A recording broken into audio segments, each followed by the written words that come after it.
And secondly, yeah, just a couple of other little things I want to say just before we bring in Wen Yang and his team to lead the session.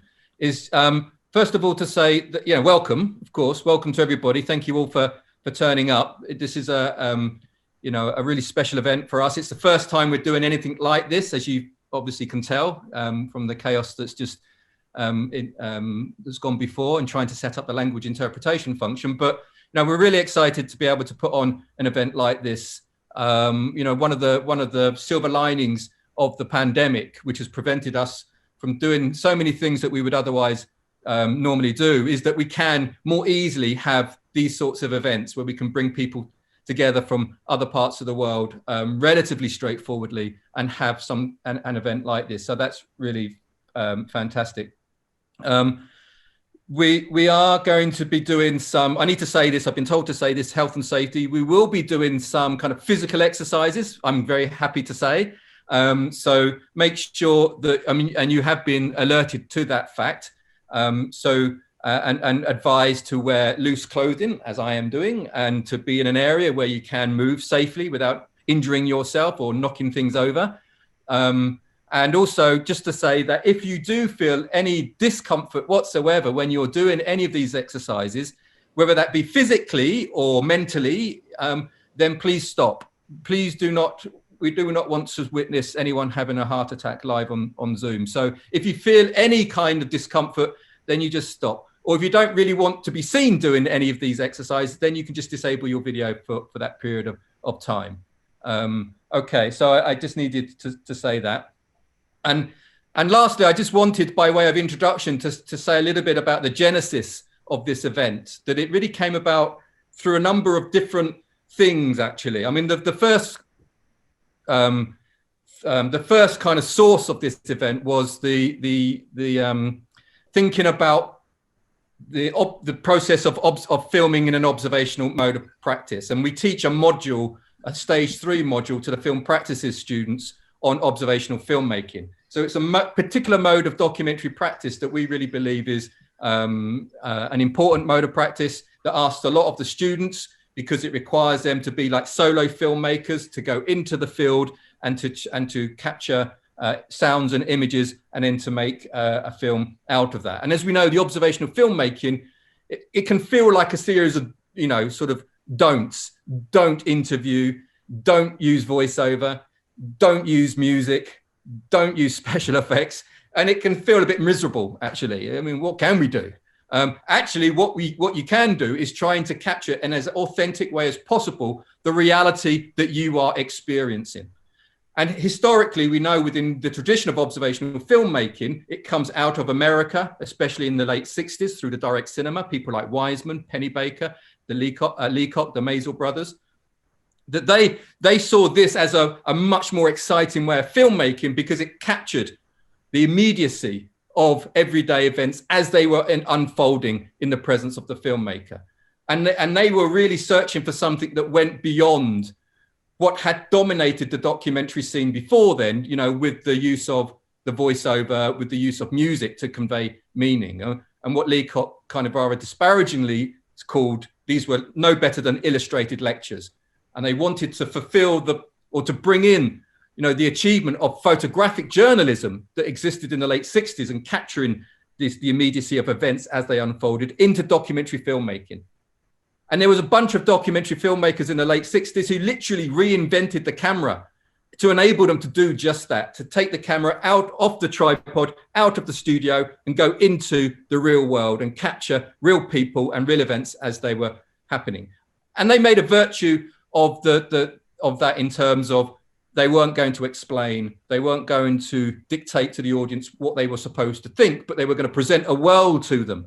This is a window onto the world, and allow the audience to immerse themselves in that world and to come to their own conclusions. And they described this as kind of, we are like the fly on the wall. We have a cloak of invisibility. We're going to hide the craft of filmmaking. It's just a movie that you're watching. And of course, that laid itself open to all sorts of criticisms from people who said that's rather naive, because actually you're not a fly on the wall. The subjects can see you. the people you're filming are very aware of your presence, and that's affecting how they act, how they perform, what they say. So if you're really committed to the truth, or if the reality is meant to be authentic, or the reality is meant to have some kind of truthful component, then you have to accept that you as a filmmaker are in that scene, a part of that scene. And therefore, it's not just a filmmaker as a spiritual presence, it's a filmmaker and the filmmaker's body. It's the filmmaker's body with this piece of kit, this camera that's there in that scene. So we have to reckon with that. What does that mean? What are the possibilities does that open up to us? So I think the idea of the filmmaker's body is a critical one for us in observational filmmaking. And it enables us really to explore the boundaries and to push back the boundaries of observational filmmaking from being one where it's not just now about the filmmaker being invisible, filming the objective reality, but it's much more now about the relationship between the filmmaker and the reality. And it's about the filmmaker's understanding of that reality, the filmmaker's perspective. So the element of subjectivity is brought into the process of the film. And as soon as you bring in subjectivity, then it's about a conversation between the subject and the object, between the filmmaker and the participants. And then all sorts of creative possibilities open themselves up about how you then negotiate that relationship between subject and object, between the filmmaker and what's being filmed. So the body then is very much part of the observational tradition, and the body, not just in a literal sense that we have to carry cameras, it's our bodies. We have to move with our cameras, so we're moving all the time. So just physically, in a material sense, literally we are embodied practice, but also in terms of particular bodies.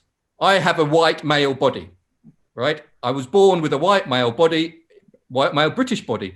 So that if I go into the field and film something, it will be informed by my experience of being in this world as a white male British person. And that will be very different from, say, natural, if he went to film the same thing as a black American, which would be very different from Ang, who is a Chinese female. And so therefore, what we are filming is inherently influenced by who we are. We bring ourselves into that process. Okay, so that's what brought us to this position. It's a very much a dialogue between the module and critiquing observational filmmaking, me reflecting on my own practice as an observational filmmaker, and also talking to Ang about her PhD over the past couple of years, where she has been very much in a discussion about the limits and possibilities of observational filmmaking. And that really introduced me to the work of Wu Wengyang and Zhang Mengxi and the Kaojiangdi workstation. I apologize in advance for my horrible pronunciation. But you understand that I'm English. We have limitations in this area.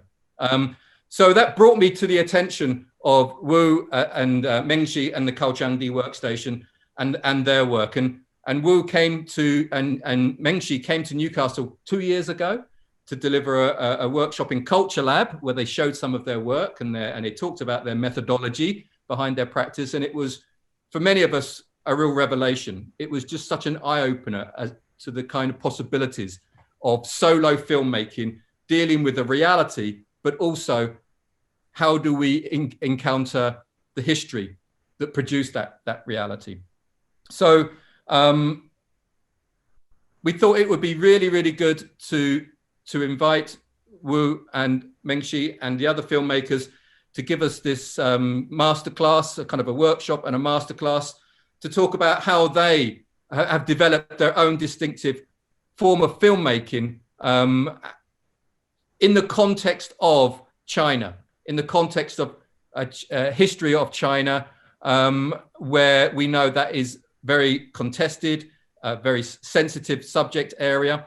And they've been focused in particular on a moment in Chinese history called the Great Famine. And I'll let Wu talk about that more later. So I just want to introduce Wu and Mengxi now, and then hand over to them if that's okay.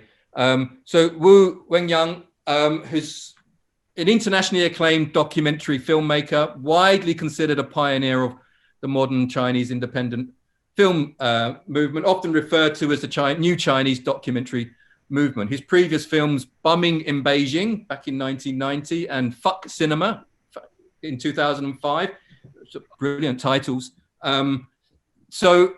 He's often referred to as the founder of the new Chinese documentary movement. But in 2005, he co-founded the independent art space Kaohsiungdi Workstation in Beijing, in China. So the workstation offers a space for filmmakers to gather and explore the role of the self and the body in documentary filmmaking. And in 2010, Wu Wengyang began an ambitious participatory documentary film project called the Folk Memory Project in order to collect oral histories from survivors of the Great Famine that devastated rural China between 58 and 61. So that's like 60 years ago now. So you can imagine this is a very, very important project because many of these people have died or nearing the end of their life. So a really, really critical project. So this masterclass includes a discussion of Wu's personal film about memory and loss. There's one of the films that were given to you to watch, Treating, where the filmmaker's exploration of his own deep emotions caused by his mother's death in 2007 merges into recollections of his experiences growing up during the Cultural Revolution from 66 to 1976. So welcome, Wu. It's fantastic to see you again. And just let me quickly introduce Zhang Mengxi, who joined the Kaohsiungdi Workstation in 2010 and is part of the Folk Memory Project. So Mengxi's filmmaking really exemplifies the distinctive method developed at the Kaohsiungdi Workstation. Mengxi's self-portrait series of films made over the past 10 years really beautifully captures the everyday life and memories of the old and the young in the village of her grandparents. Her latest film, Self-Portrait Sphinx in 47 Kilometers, has been screened at numerous film festivals around the world and will be discussed as part of this workshop. And that's, again, was one of the films that you were invited to see, a really beautiful and very powerful film. And along with Wu and Mengxi, we have three other filmmakers who will meet as part of the workshop. Again, pronunciation, I apologize in advance. Hu Tao, Hao Yongbo, and of course our very own Film and Culture Lab PhD student, Gao Ang. So they're going to lead this workshop over the next 3 hours. Obviously, you may want to take a sort of a break in between. That's fine, but keep in touch. But without further ado, can I hand over to you, Wu, to take us through the workshop? Thank you and welcome, Wu. Welcome, Mengxi. Welcome, the other filmmakers. 梦琪，你可以了。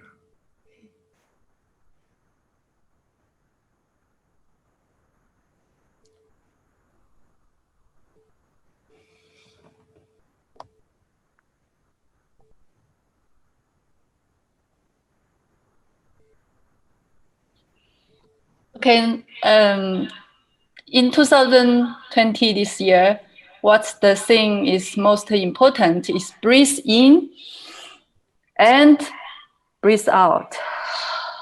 Again, breathe in with your nose, breathe out through your mouth. Again, breathe in, breathe out. And let's stand. Try again. Breathe in. Breathe out. With your hand, breathe in and breathe out. Relax your body. Again, breathe in, up your hand, breathe out. Again, we will do the normal yoga. I don't know how to pronounce the 拜日 A, the pose of the A, so we do it plus 3 times for warm up. Okay. Okay. Breathe in and down.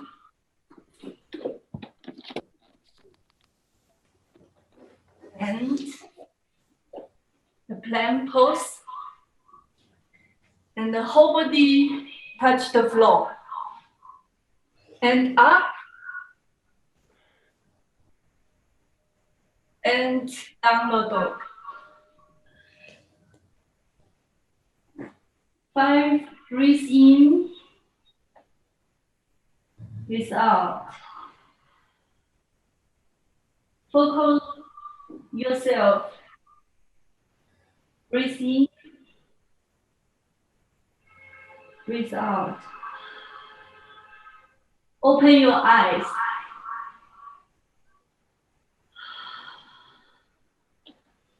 Use your finger to touch the floor. Breathe in, breathe out. Again.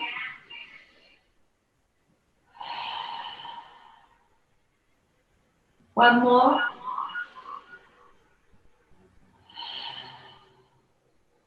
And breathe in, up. Look me and let's go. Let your feet back to the original pose. Breathe in again. Let's do the whole process again. Okay, can you follow me? Okay, breathe in, up, down, and up a little bit, and plant. Put your body, hold down and up, and downward dog. Breathe in.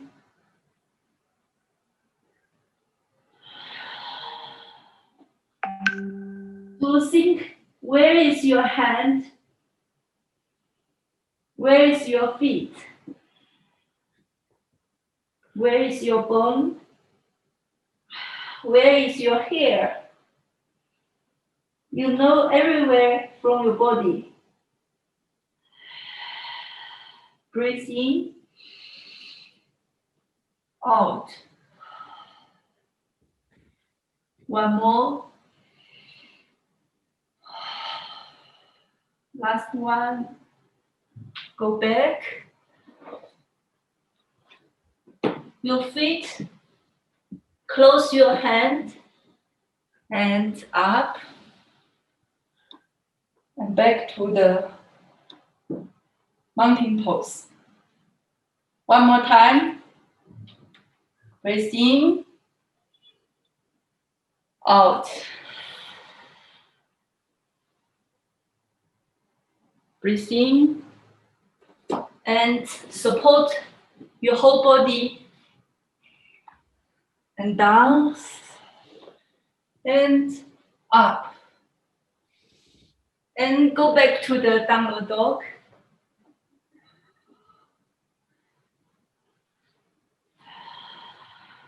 Open your eyes.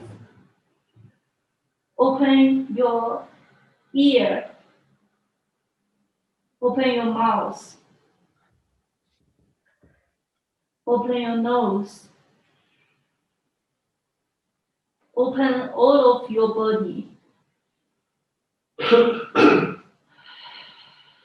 Breathe in. Breathe out. Again, breathe in. Out. One more.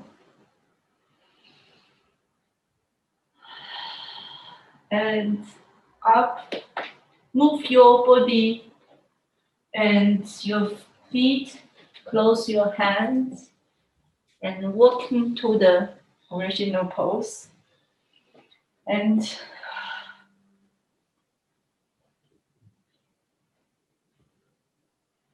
close your eye. Listen to yourself. and keep breathing. Breathe out. Again.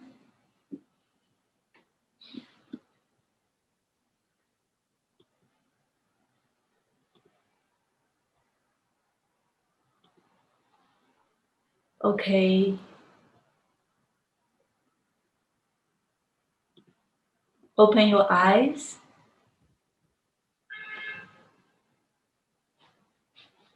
Okay. Now we do something special. Another kind of warm-up. Hey guys, this is Tanya and I'm Gina. Welcome to the Activate video. 你声音 This 怎 is 么 where 了 we'll？ take those basic steps you learn in the 开起来， step-by-step 我听不 DVD, 到。 throw them together for a fun, effective, and addicting workout. Let's roll. Great, let's start it off here with a simple march. Just getting started with the warm-up. We do another warm-up. Ready, G? Really Step warm touch, wait warm-up. for it. Ready, step touch, and step touch. Good, so side to side. Moving back and forth. Give me a little funk here. There you go. Enjoy that music. Okay, up next, we have a V-step. Ready, V-step, and. Good, so V-step is simply out and in. Good. Right out here in front, take it in. 大概点吗？听不到。 Okay, next, we're gonna tap it out and reach with one arm. Here we go. And so feet are going side to side. Squeeze that arm right out in front. Good. Let's take it up. Go. Above the head.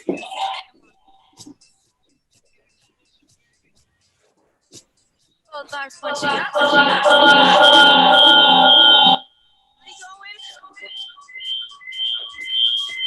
Let's have some chest. Right here, squeezing the front. 哦，没事。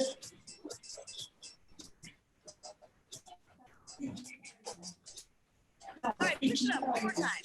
Come on. Hands in a fist. Squeeze. Get ready to march and march it out. Right here. With the arms. Shoulder, shoulder, take it out. Keep it going. Same thing, a little faster.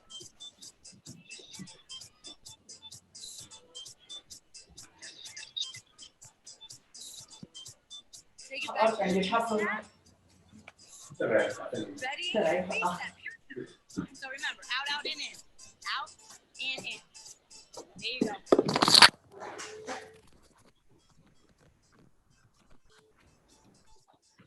All right, you remember that reach? Yes. Let's do it right now. Good. So arms out in front. Press right here. Nice and strong. Now bring it up.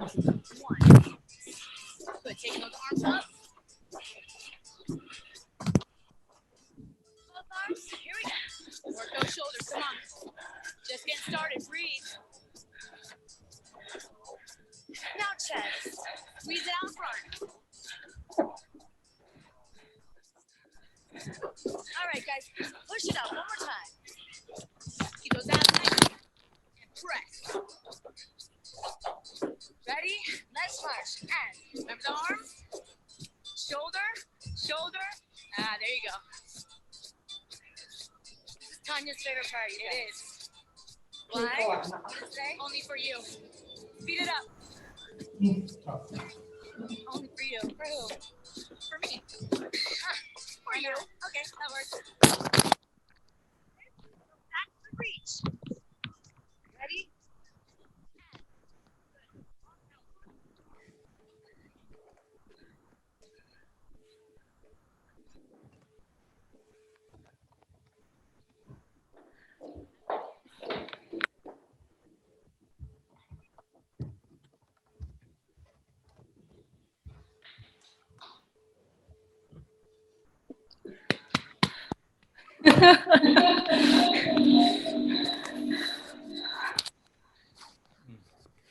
Okay, let me. Hope you are all warm up and wake up.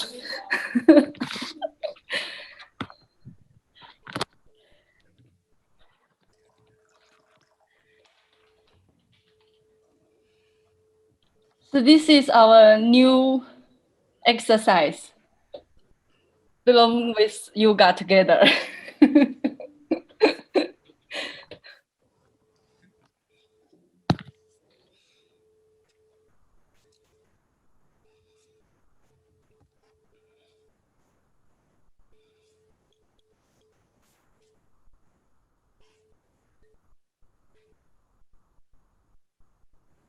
听不到高昂的声音。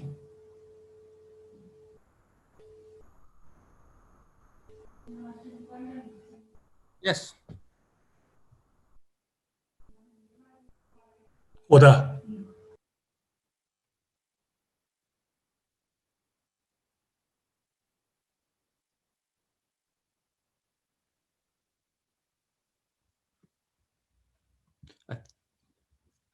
Looks like we've lost Wu. Oh no, he's there.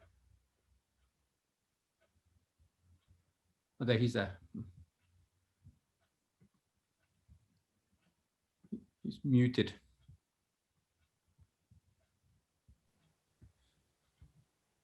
Yeah, we lost Ang. Can hear you now.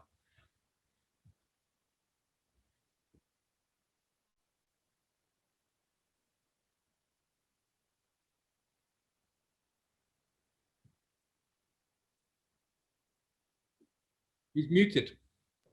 So, hello everybody.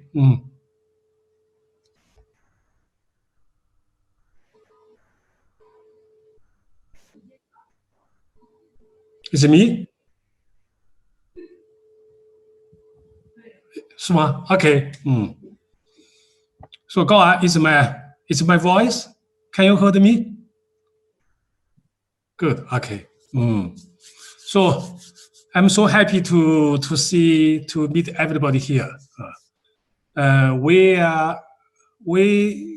came to the Newcastle the last May to meet the Yang and Gaoan, maybe someone. We are very excited to come back. But now this year we see each other in the online because you know the situation we are being. Actually, this year, you know, we are staying in such the very strange situation. But we used to say that is we are thankful for this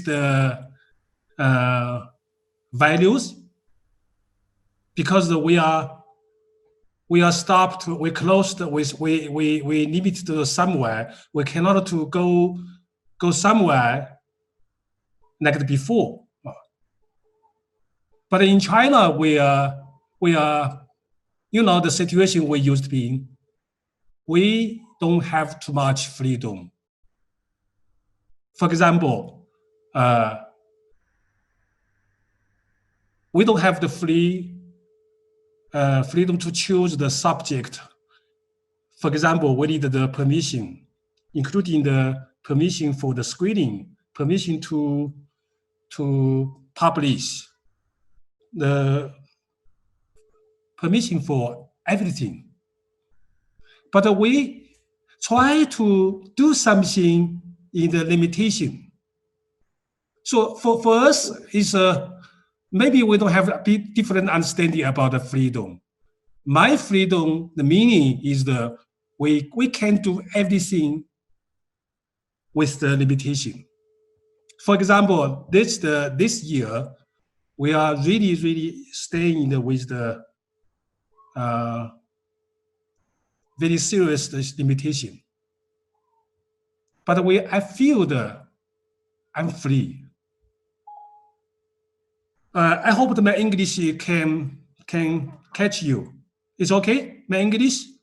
The big problem for me is my English.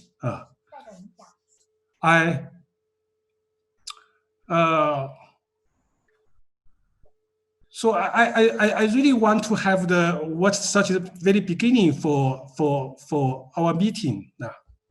Okay, come back to this meeting.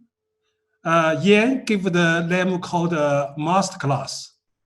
But I would like to call this the not class, not middle class, not master class, not lecture, not anything to give someone.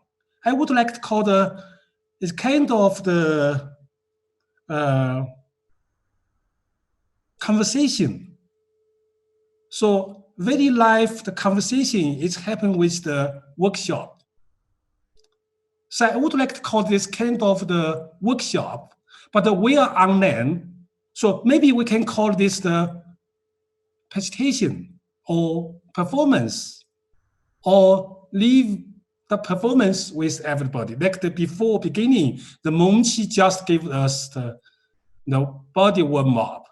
This the exercise we used to do as the beginning of the workshop.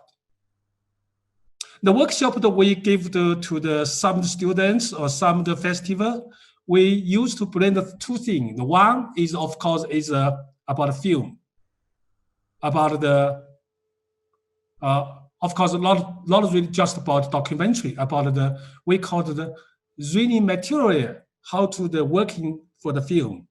And the second thing is the body workshop. We would like to use the body. Body is like the Yan said, is the part of the language with us. If we have our body language, I think the imaginations, it can be fly to somewhere. We're not to be closed in the body. So we used to say talking about what's your body when you are filming. Body possessing. Body possessing means it's very, very belong to yourself. It's nothing about the serious, nothing about the technician. It's a very personal thing with you when you are filming. For example, you filming someone, how much between the releasing the story or something happened between you and the subject. So, okay, come back to this. We call it the workshop or performance. We have the five the filmmakers. So me and Mengqi, and Xiaobo, and Hu Tao, and Gao An. So everyone want to one by one to come into the stage as the storyteller. So you will have heard from them about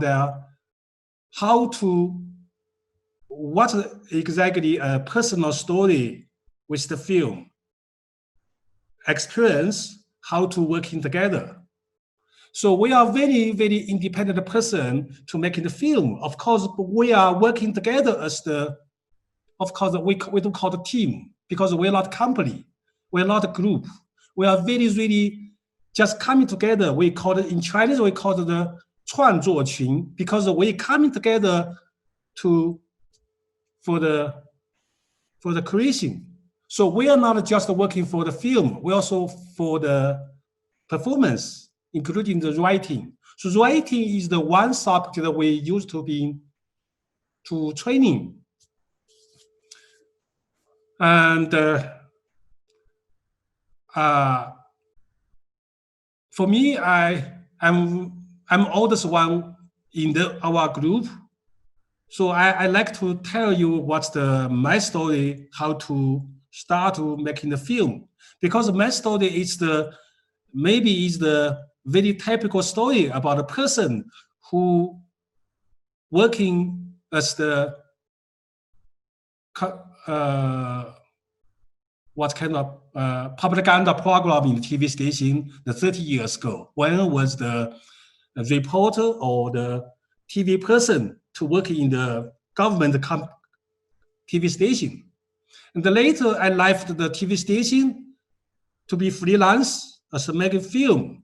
So I started making my first documentary film, even I didn't know anything about documentary film, because information about documentary film is very, very, how can I tell that? It's nothing about documentary film. Even we don't have the Chinese called documentary, 纪录片. So we just had the something about the TV program, TV. In Chinese, in English, maybe you call it the TV documentary. Like something is from the for Channel 4 or BBC. How I said, like I saw the first TV documentary from the BBC, maybe Channel 4. It's called it's about China. It's called The Heart of the China. Heart of China Dragon. 龙之心. The Heart of the Dragon. 高昂 is right. 龙之心, 龙之心. The English title is called the Heart Dragon. So maybe someone have seen this TV documentary. It's just it's a serious documentary. It's how to say the eight film. 高昂就8集啊，8集就是1集50分钟啊。The one is 50 minutes， 1集是50分钟，总共有8集啊。吴老师是叫那个龙之心 ，The Heart of the Dragon。 That's the TV documentary film. It's in the end of the it's I think the 1980s. So for me, it's the give me big shock is okay. TV show can making the film about this China like this one. For example, the one film in the TV documentary film is called the Woman. Another one is called Believing. Another thing title is called Workers.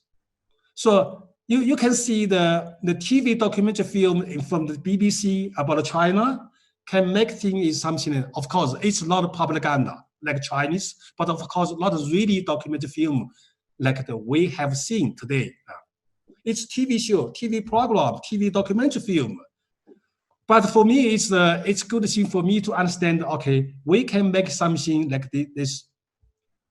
So in the end of the 1980s, I started making my film, and so I can see what's my film like before. Okay, so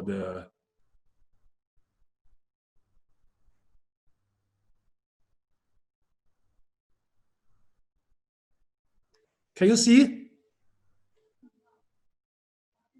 Can you see? Okay, you see? Okay. So I just to have a quickly look. How about my film in the I think the first 10 years? This first one. Okay. Second one is about the Cultural Revolution. What's the big difference is the second one and the first one. First one is that I was the very totally independent. I didn't know anything about the documentary film. I just used the equipment, the TV from the TV station to making my film. So that's the first one. And after the screening in the International Film Festival, I got the chance to making my second one. Second one is I got the funding or money from the TV station like the NHK. The third one, it's the film about the bombing in Beijing, the same the 5 characters after 5 years, because 4 of the 5 left China, moved to the different country, Italy, French, the Australia, and the United States. So I want to see because for the Chinese artists, they said we don't have the freedom in China, including the future. But I want to ask have you found your freedom and your future in another country? So it's about this film. And the fourth one, it's in Chinese we call it Jianghu. Jianghu is a very Chinese title. It's meaning about it's out of the system, out of the control, out of the something is means you are free to do something, but you have to control by something. So it's the very Chinese language. But I gave the title in English. It's called Life on the Road. It's not exactly like Chinese Jianghu. For me, it's a film. It's the very different. Like before, it's I forget about the traditional film, the making as the team. I use the TV. I use the camera by myself. So I just first called a personal film. It means this: you film, you editing, you are producer, you do everything. Of course, this film without any funding from the money from the TV station means that I'm really, really out of the control. But of course, I got some the funding from something like the ADF in Amsterdam International Film Festival. The funding means not just ask you to do something; they just give the money for your film for editing. So this is the fourth film. For me, I got really freedom to do something without the money from the TV people to control me. So I was liberated, complete. I became the very free person. And okay. This the couple years later, I had the next one. This one is my last one with the traditional documentary film, which means that before I really look to follow the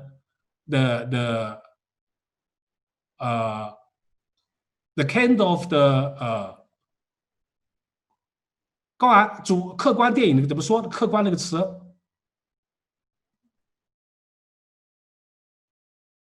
object, yep, object.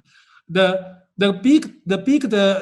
model of me is the filmmaker Fred Weissman from the United States. I used to spend the couple weeks staying in the Weissman's studio to watch her how to working together. But of course, he never told he's the one of the objective of including he refused to be one of the direct cinema. He said, who is the direct cinema? I don't know anything about the direct cinema. I'm just myself. He used to say, I'm not making the documentary, no fiction. No non-fiction. I just making the film. I understand what's the film that he want to making. Just a film. It's like he want to make the film as the novel. Novel is my understanding. 小说 He spend a lot of time to reading the book. Book is just a novel. He making the film just a novel. Novel is maybe you can call something, but I think that he has a very, very big, strong idea for his film. So he can spend how many years? 15 years from the end of 16 to now. Every year, one film. Sometimes 1 year, 2 films. Okay, so I stopped here to about my film, because my film stopped to fuck cinema. So I want to fuck cinema. I want to fuck it myself. I want to fuck it anything about to control by something. So I want to tell you is what my film have the big changes with the memory project after 2010. Sorry, my words is not too. So now I'm going to show the what's the called Cao Candi and the memory project. So can you see?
Okay, it's my part.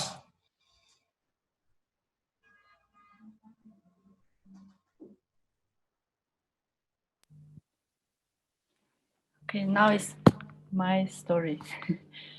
Hello again, I'm Zhang Mengqi.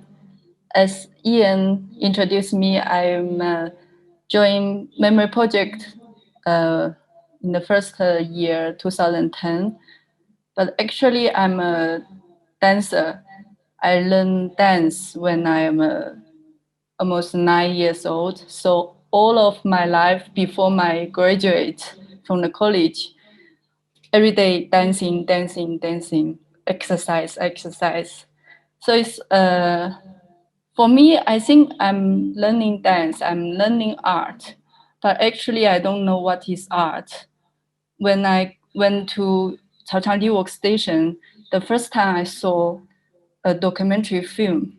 It's about people's life. And it's also called art.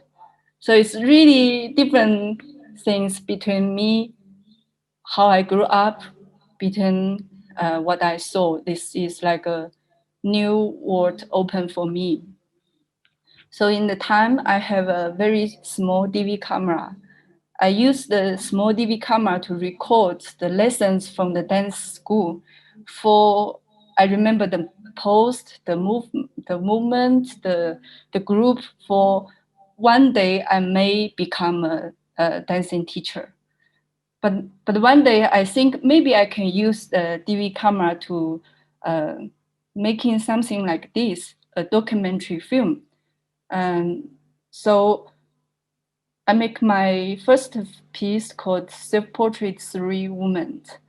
It's about myself, my mother, and my grandmother. It's about 3 generations, how this 3-generation woman grew up in my family. I will show you some image. So I make this film in 2010. In the same time, I make a theater piece called Self-Portrait Dialogue with My Mother. I want to invite my mother join me to making a dance performance in a stage, but it cannot happen. So I use the DV camera. I send the DV camera to my mother, and I want her to record some story, some image about her daily life to join me in the stage. But through this performance, I figure out there's a lot of questions about myself, where I come from and what's about my life. So I make this film to ask a question: who am I?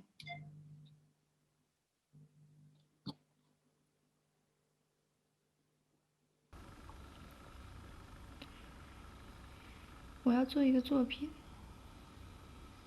这是我的第一个舞蹈作品，和我自己有关系。作品的名字叫《自画像》。我妈出生的时间是1963年，她24岁生下了我。然后医生指导妈妈要用力，要呼吸，要配合她。那个时候啊，哎呀，那个感觉，那个痛苦感觉是用语言很难表达出来的。医生呢就跟妈妈说，我想在身体里寻找我和我妈的对话。在我的身体里，有多少她的血液在流淌？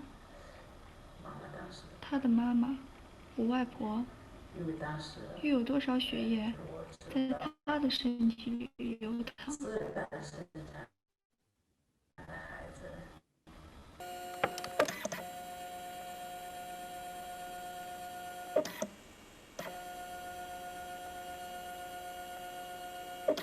So you can see, actually, I don't know how to film and I don't know how to use the camera, but I think the camera is like a toy or like something I can play in the stage with my body. So this is how I start making film. It's actually I even don't know what is really is documentary film, but until this 2010 summer in August, I want to join the Focal Memory Project, and I want to. I think this is about history. Is a film project is involve a lot of young people around me, like me, the same age. They all go back to their own village. So I think maybe I can find one village, then I can go back. So I found my father's village, and my grandpa, my uncles, my aunties, all of the family member of my father, all living in this village. I call this village 47 kilometers because I don't know what's the real name of this village. So I asked my mother how I get in there. My mother said, you just tell the bus driver and you say, you want to stop at 47 kilometers, then your uncle will wait for you.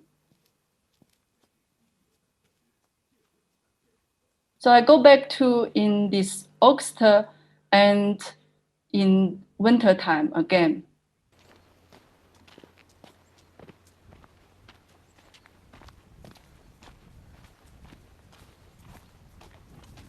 So this village in middle of China, in Hubei province, actually the name is Diaoyutai village. The name changed during different time. And this is my grandpa. Yeah. This is the first time I saw where he lived, and the first time I know his name, because my family's reason, I didn't get in touch with him for more than 11 years. And my uncle took me to find the old people in the village, which I never know them before. This lady, her name is Yu Xiantang.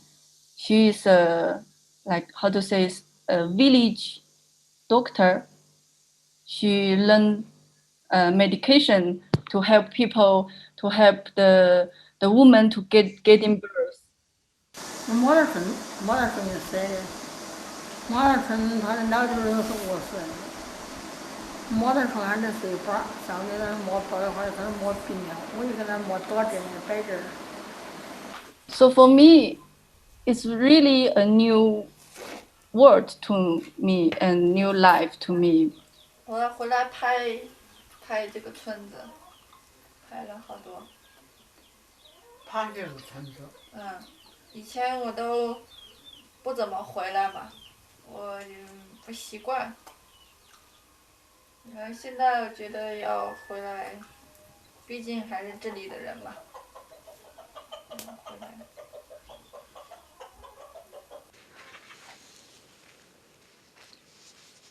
I never know the village people's life, and it's really different than myself.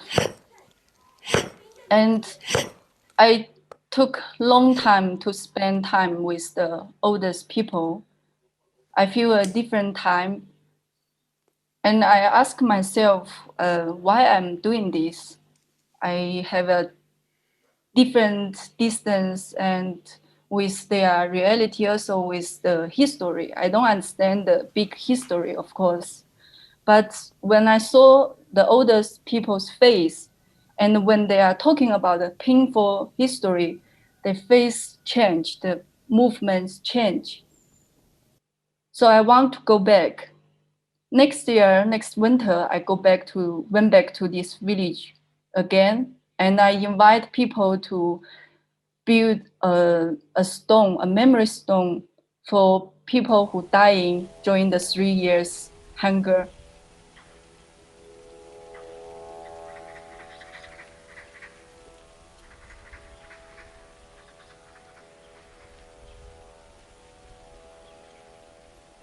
看我这啊，姑妈蹲一点，没有过姑姑蹲一点，再蹲一点，哎，好，爷爷挡住了，蹲下。So it's really unexpected is my dancing, my training body. How can I link to the reality and to the village? So I take these questions, go back to the village again. I knew these children. 你们认不认识我啊？认识。哎呀！1959年至1961年3年饥荒期间，本村共110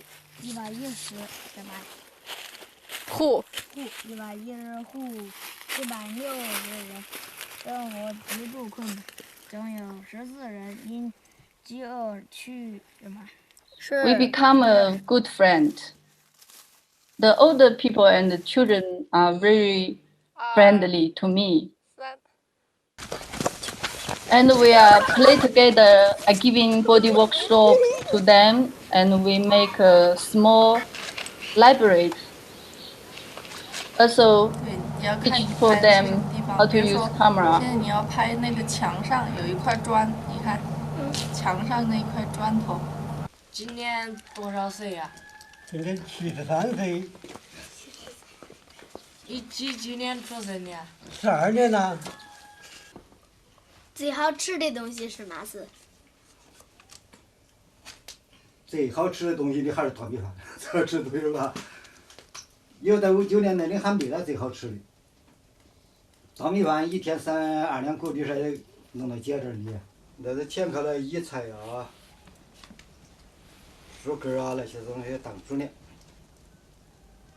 把那个1天2两购买弄的那个米，就堆到里头一弄个。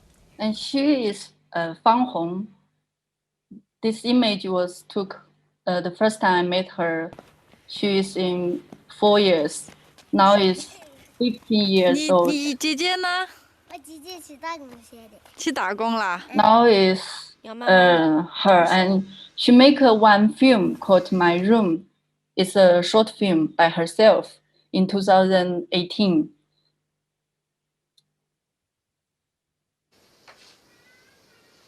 这是我的房间，我很喜欢它。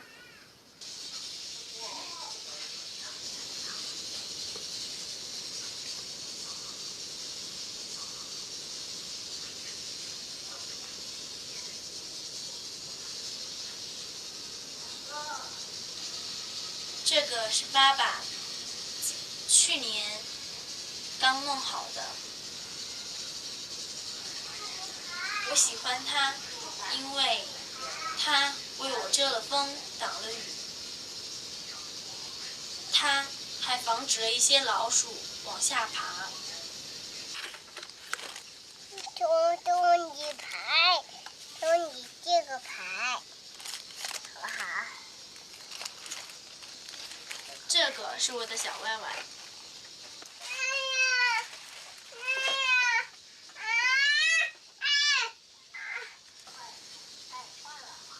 这是我最喜欢的这张照片，有我的姐姐和她的女儿。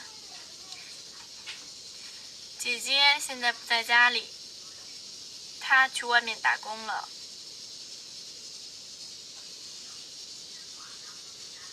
I would like to show you more, but I hope one day I can show her film to you. And she is the very important person with me in the village. 1、2、3、4、5、6、7、8、9、10、11、12。So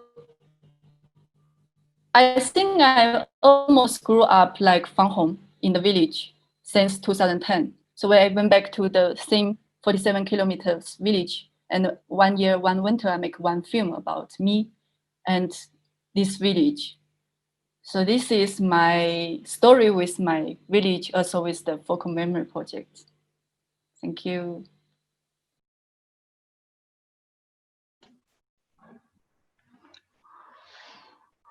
Hello, everybody.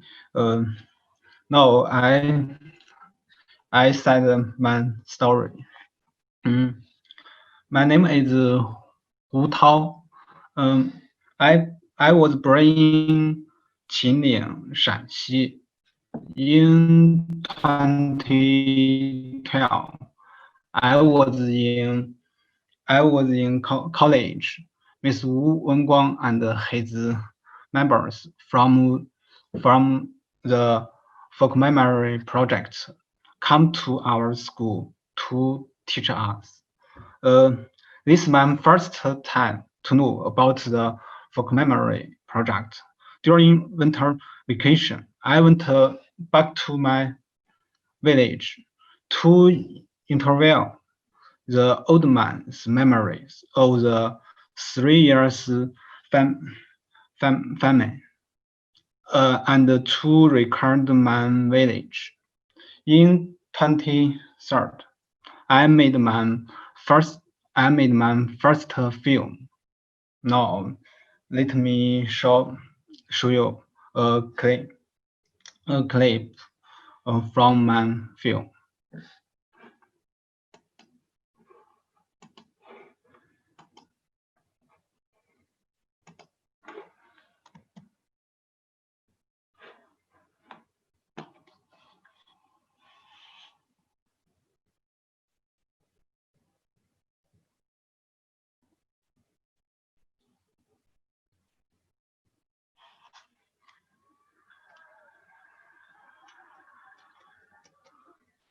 It's my hometown.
Okay.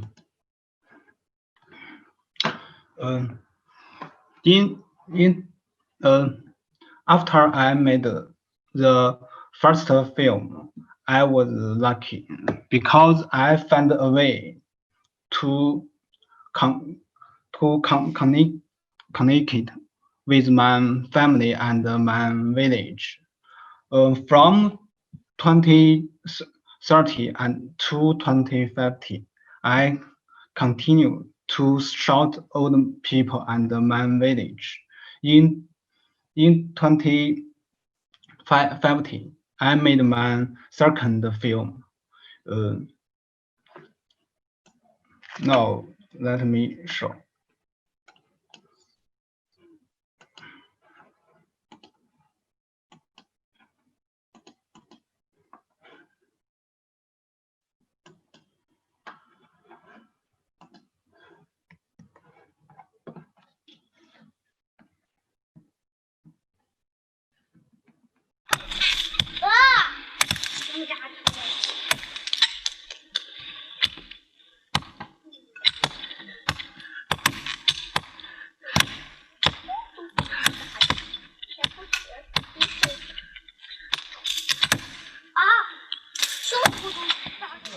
我不是人，哪才人咯？讲你来做，兄弟在那个法场上哎，稳战咯行，修罗是那去。现在都正65了，你说我的福在哪呢？吵醒就几下人。反正人一老了，都是俺小伙的长辈子，老长辈子。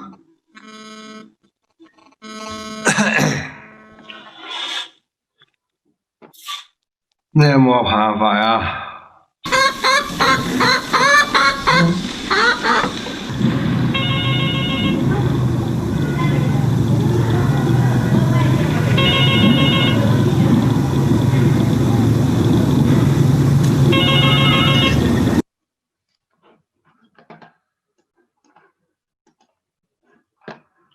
Okay, it's my second film. In 2018, I made my third film. Let me show.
人家外边再给我钱，给我园子去下了水。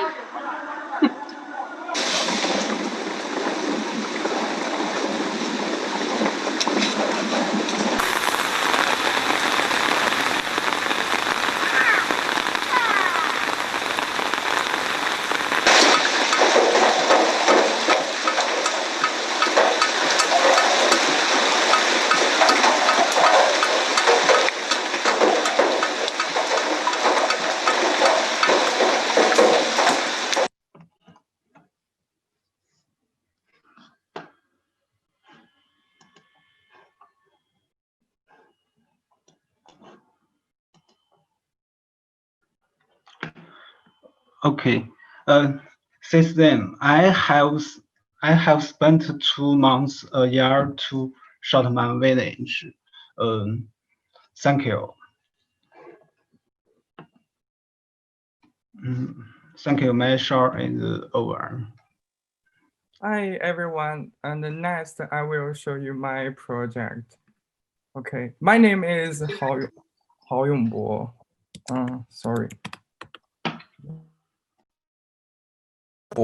And I come from Heze, Shandong. I was born in a village, the village called Haozhaozhuang. My ancestors have lived in this village for generations.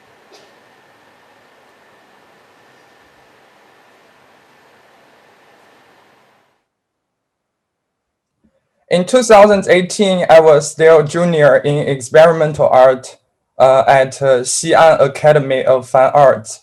Participated in the body and memory workshop of Mr. Wu and Meng Qi.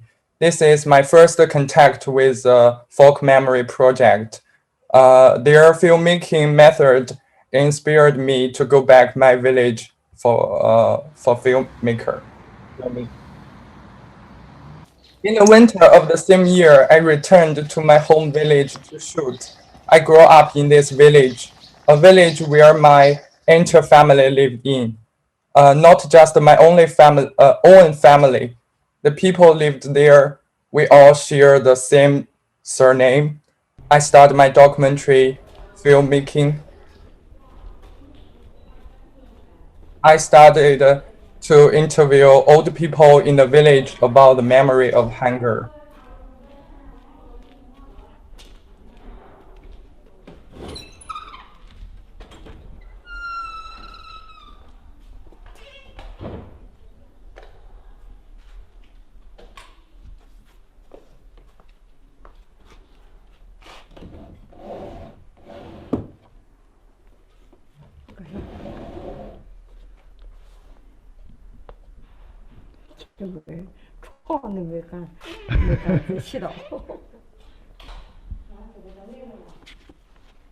我以前哪家走排球馆不？啊？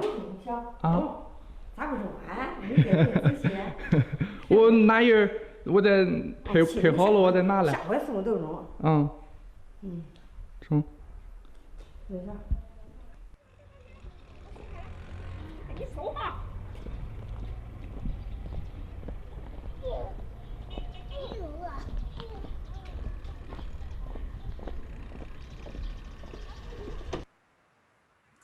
I started to pay more attention about the past of the village, explore the story of the entire family. I explore the past of the village. 我问过了，我现在就单独在采访啊。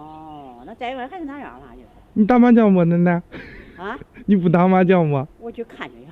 那你走吧，我采访你一会儿，找个暖和的地方。不是咋的说法呢？就你，我问你，咱俩对话。我一问你回答就行，你说。那我打过来了不？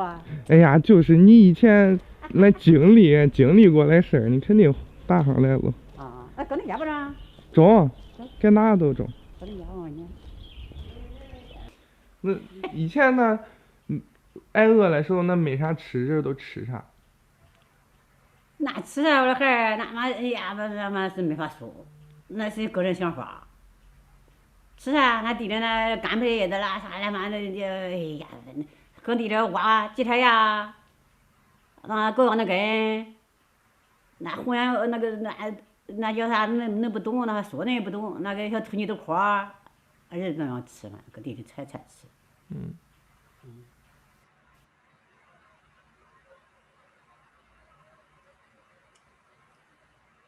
Found the old man and asked about the past of the village, excepting for the memory of hunger. Also about where did our ancestor come from earlier? What is hunger?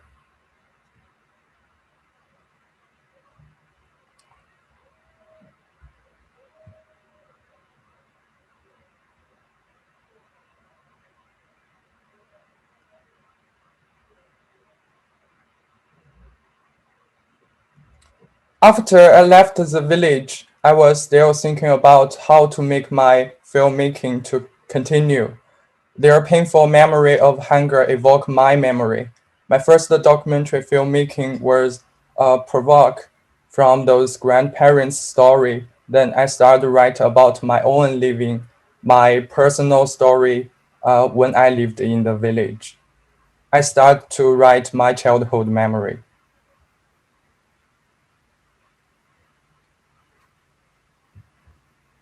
Some pleasant memories and some memories full of pain. Those deep childhood memories are deep inside me. Sometimes I am in a really low mood, accepting and sadness, pressure and anxiety. I need to find the exit. There before I began to write about the unhappiness and sadness in the village, share the test in the group by email. I started to face my own painful growth experienced by the encouragement and company of the group member. Turned into my inner thinking and created my first feature-length film for Wellman 19. Tried to say goodbye my childhood struggle and painful memories. The next trip, I will fragment of my first film for Wellman 19. 我一出生，安装行就分给我这块宅基地。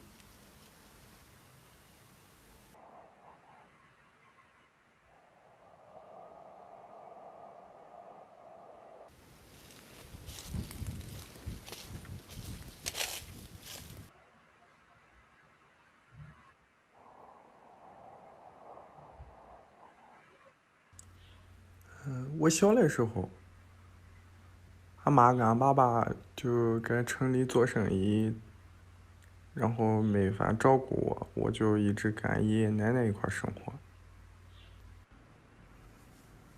这是哪哈？哟，我的娘啊！这是谁啊？咱4个的照片，这是几岁照的呀？有6、7岁，是不？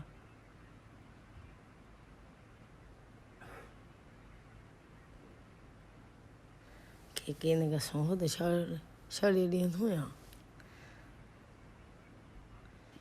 奶奶，在家吗？找你玩来。这是哥哥玩呢。我找你玩来。找我玩呀？玩啥了？叫我叫上了。对，我拍。158年、60年那会儿那个，齐康，个挖满地的挖野菜，白水举菜。俺四奶奶就远远的趴到那个窗户根干，然后那偷偷来看我。没后了，他觉着憋不住了，他开始笑，一个劲儿来笑，哈哈来笑，我都吓坏了。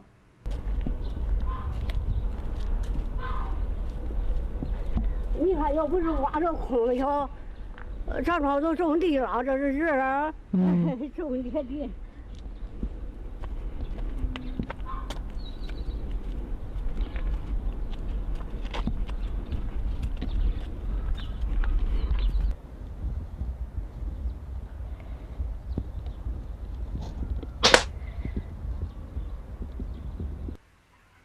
我想住到森林里边，然后我就在我屋里边画了一棵大树。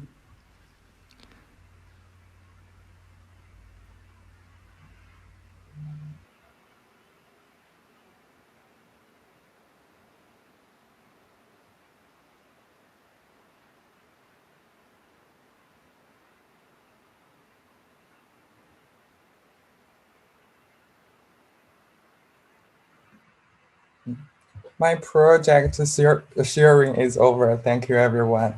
Ask the next sharer prepare.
And can I just interrupt? Sorry to interrupt. I'm just getting some private messages to say that some people can't hear you. Can you just raise your hand if you can't hear? Ang, there's no audio. The people who cannot hear Ang, they should change the interpretation settings to English. I had that problem before. So if you change it to English, you can hear Ang. Okay.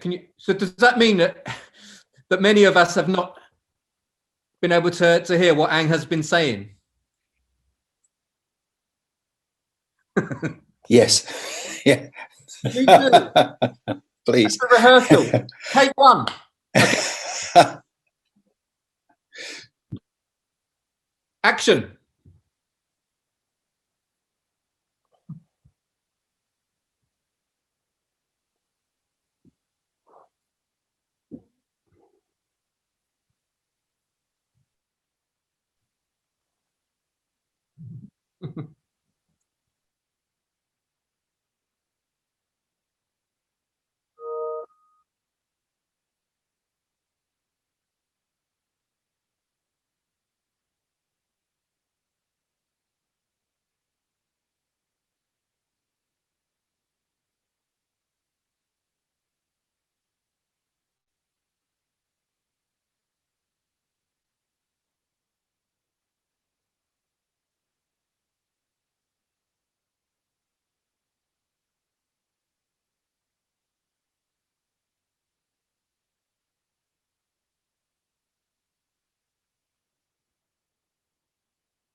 Okay. So before the 2020, I want to come back a little bit about myself. Actually, before the 2010, the memory project start, I had a big problem for my filmmaking.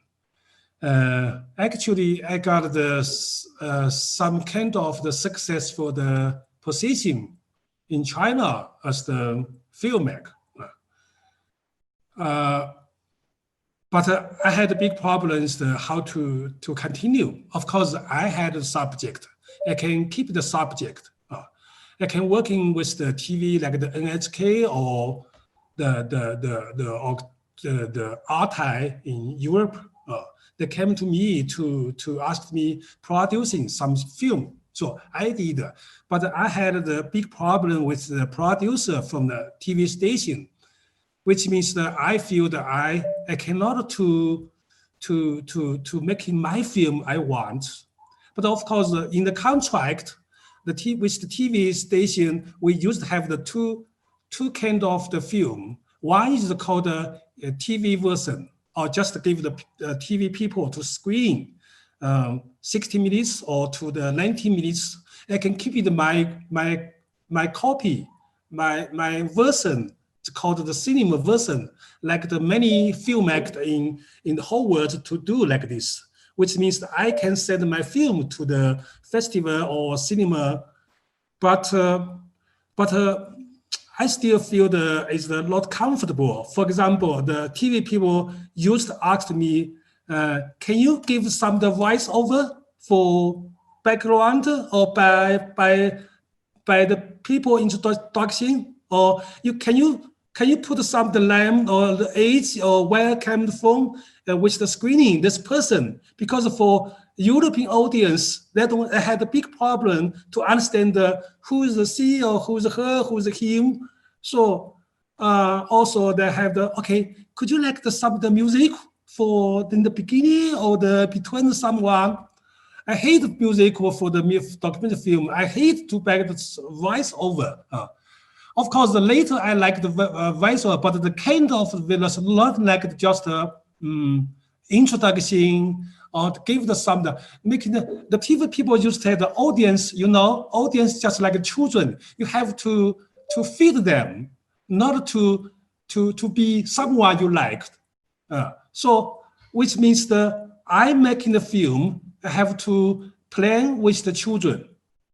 I became the parents or teacher for the kindergarten. It's not like I want to like it. So this was my big problem with TV. Of course, I can make this film like the many professional filmmakers in the whole world, like the many friends of mine in the Europe, in the UK or States. They said when we're talking this with this friend of mine, they said, "Hi, Wu, forget about just making money, make your life. This was the good work for you." But I was not happy.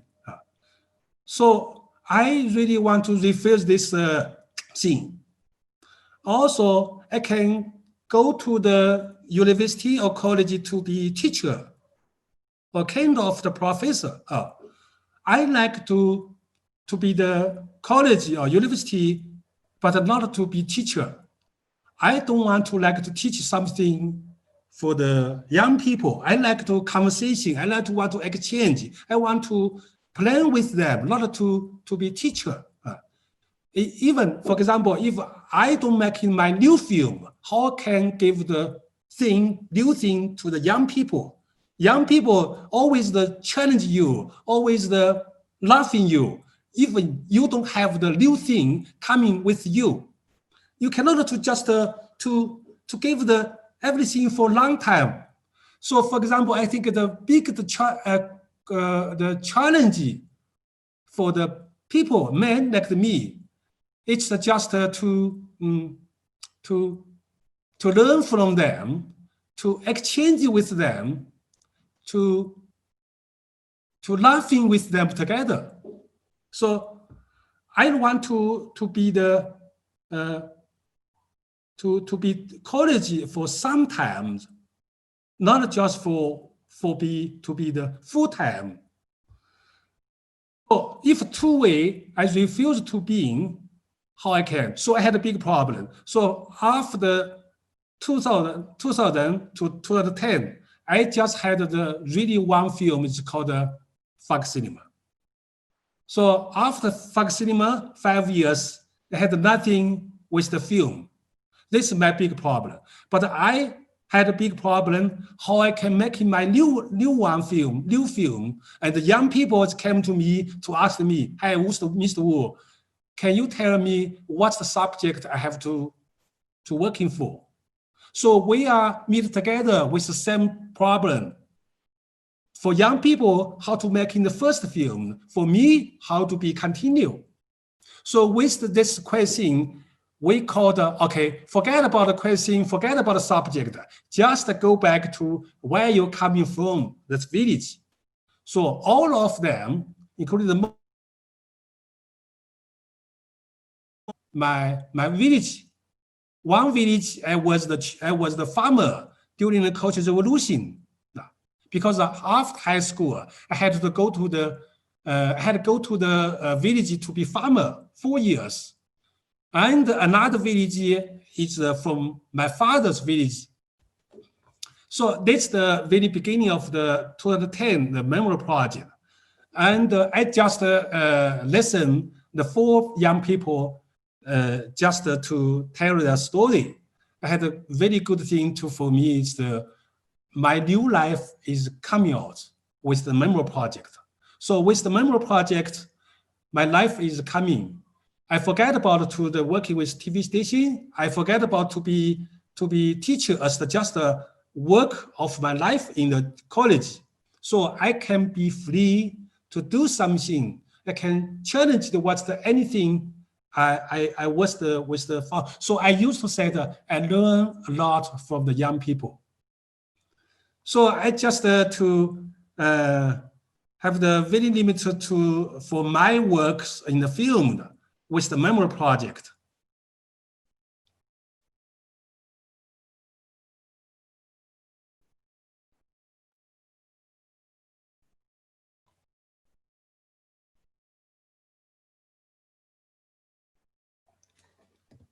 It's before, okay. Okay, after 2005, and 5 years later, I had the new one. It's called Treating. Maybe someone you have seen this film. This film, I think, is a very big change for me. It's the subject is not another people. It's just myself. So the film is a start from memory of my mom. My mother passed away in 2007. 3 years later, I thought I want to make the film because I had the film just about others, not myself, my family. So now I'm just going to tell a story of my mom. This film is very powerful for me. I was on the stage. I was one of with the camera. And also this film, I first time to have the creation, not just from the filming, because I had a lot of the footage in my hard disk for the last 10 years, 15 years. So I just had the one idea, for example, about my mom, about the memory, and about the treating, out of the problem in my side, how to get the treating. So so I started for the film as with the editing. So which means that the film start working with the editing. And during the editing, if I find something I want to film, for example, I filmed when I was the editing. I filmed when I look back at my diary when I was young. And when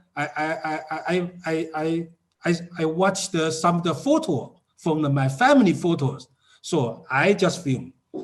Also, I want to had some of the storytelling about my mom, about my feeling. So I just speak to my camera. So this the film just to working with the editing. So I call it the film is making by editing, not filming.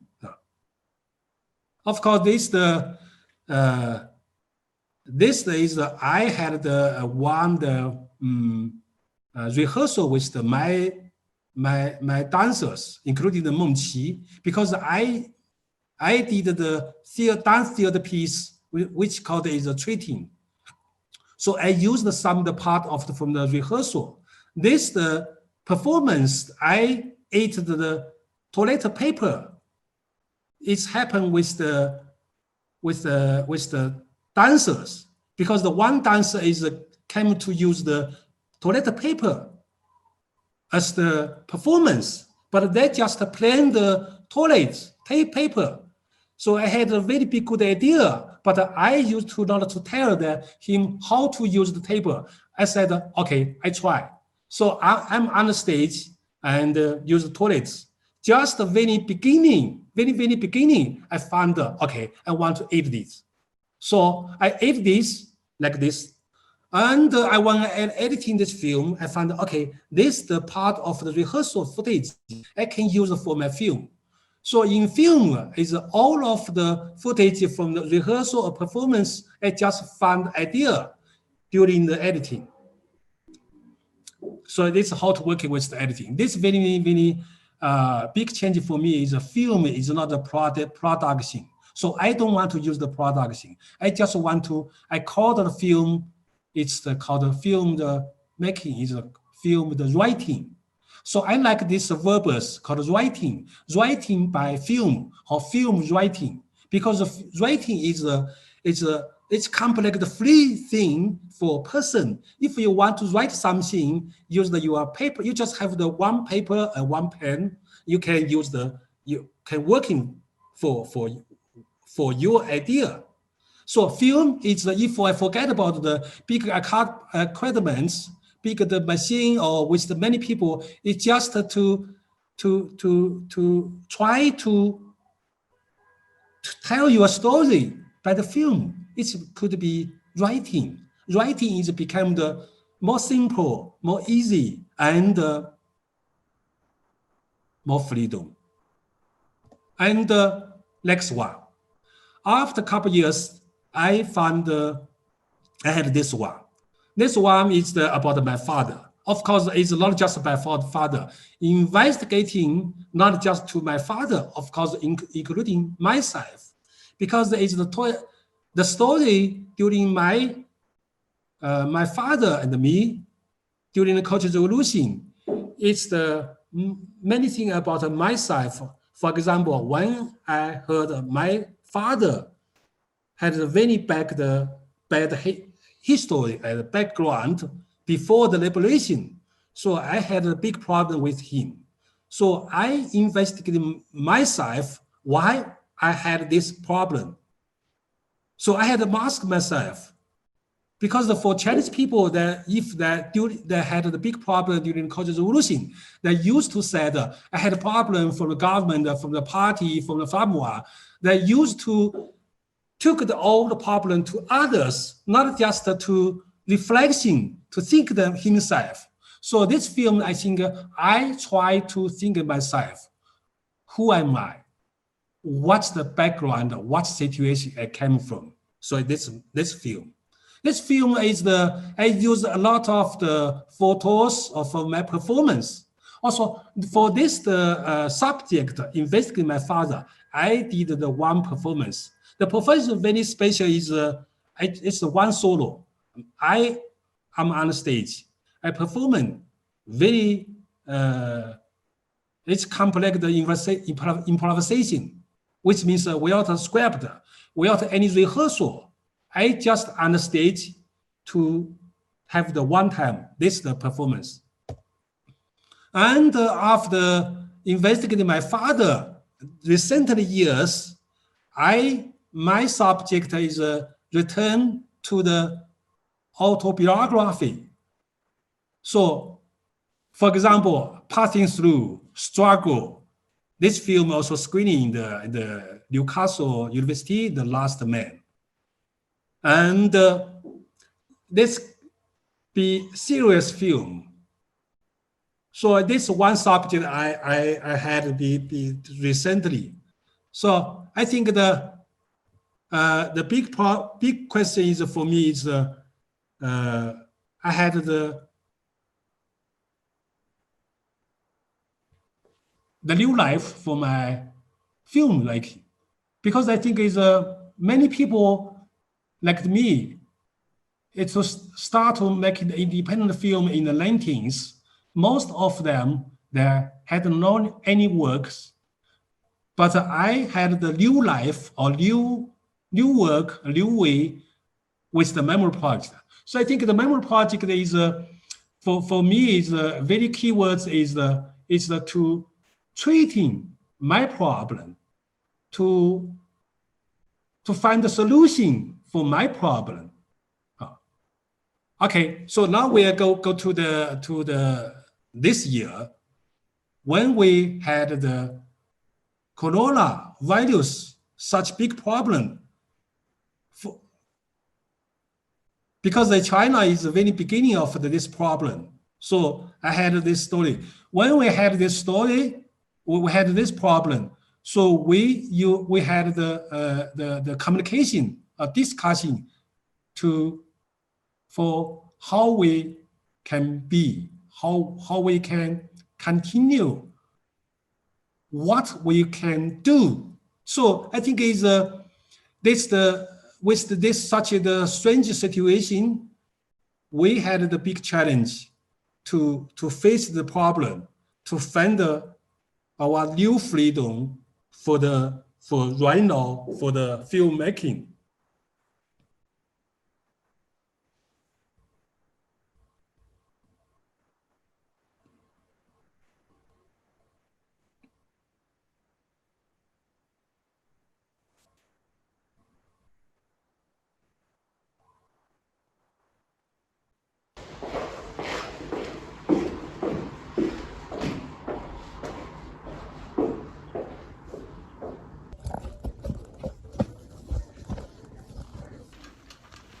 帽子、口罩，手套，这只手套。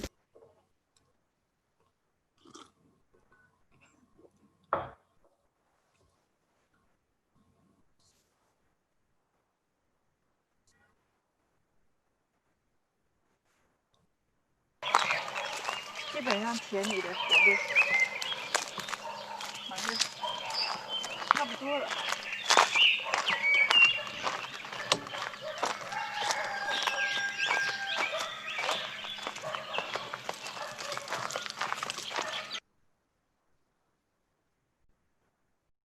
好像你实力跟他买啊！外公，我莫不给我买手机，你给我买。他我给。晒家大件啊！在家大姐就一个，还把我当成俺房俺姐了。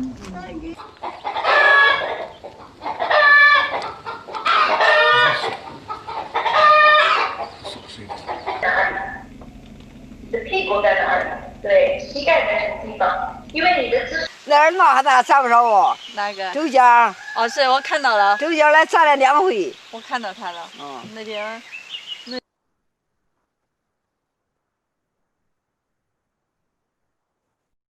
拍了。对，再靠近。啊，只拍屏幕。对，只拍屏幕。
好歪哟，还起不来。那这个也。在月亮上开矿，估计还没有达到这个水平。过年吃吧。你端午能回来吗？我不知道。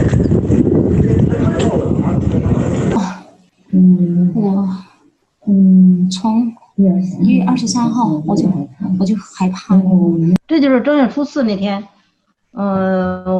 我什么？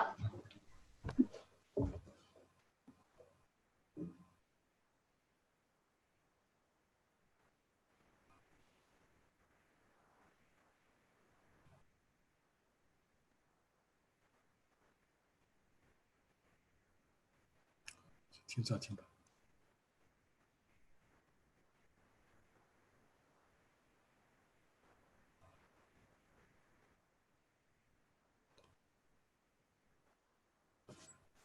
Okay.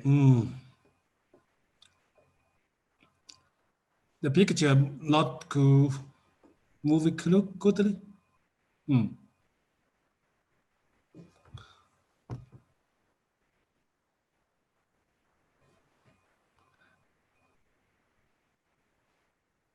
Okay, this is my part. It's move to the Momqi.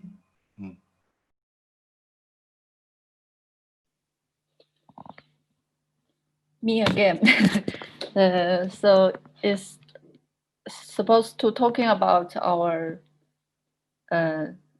2020 this year.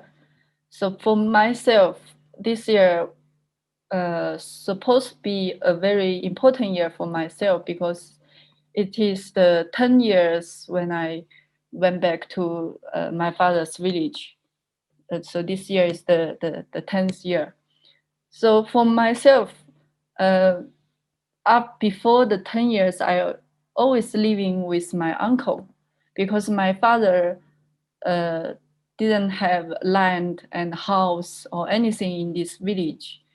So when I back to the village, I have to find some place to live. So I live with my uncle. But in this year, I finally can build my own space in this village. So I got a prize for my film. So I have the money. So I want to make money to build something between me and the village, to like opening a new year for myself in the my work, my life in the village. But in this year, I built this house in the village, but I don't think I will living in there in this year. I think maybe after 2 years or 3 years or maybe 5 years, maybe I went back to this house for summertime or for winter time.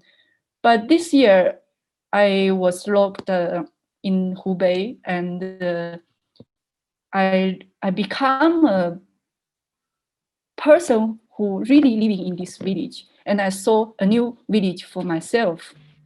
So I really can say I'm not come back to this village. I'm living in this village. So I'll show you my blue house.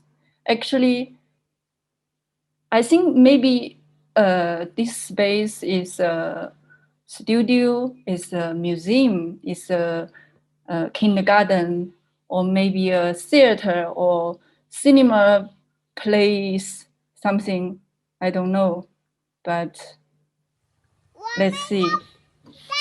铺地上建一个大房子，今日是美的，是蓝房子。里面装的是楼梯，还有电视，还有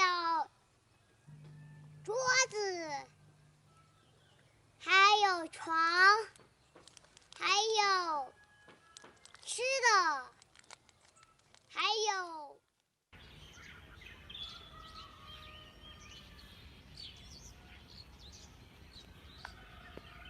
So this is my beautiful house in the village. I live in this house from March, in the end of March until last month.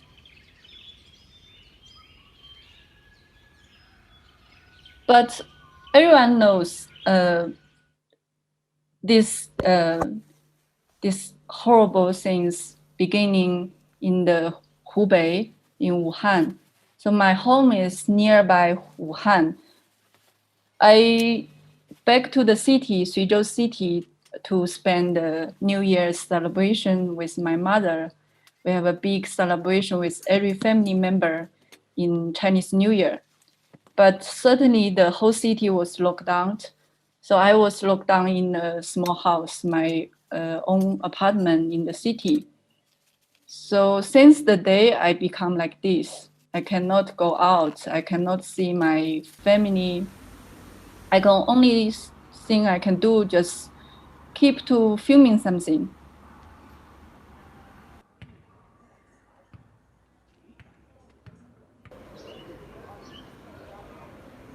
So every day I saw a lot of horrible, scaring news from the internet.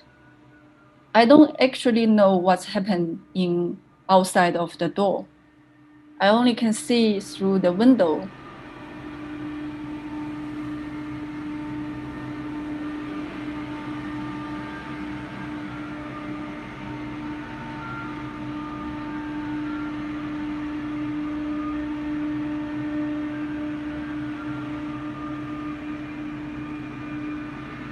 I don't know what's this. They spit this smoke to our building, maybe to kill the virus or something else. Nobody tell us what is it. And I can go out for a few times to buy food. I think I listening from Gaoang. You are like in this situation right now. It's the same thing in the time. So I really miss my village. I really miss my kids, my friends. So I saw this. I have this live security camera in my house, and I saw people come to see me, and animal comes. I feel connect with my village.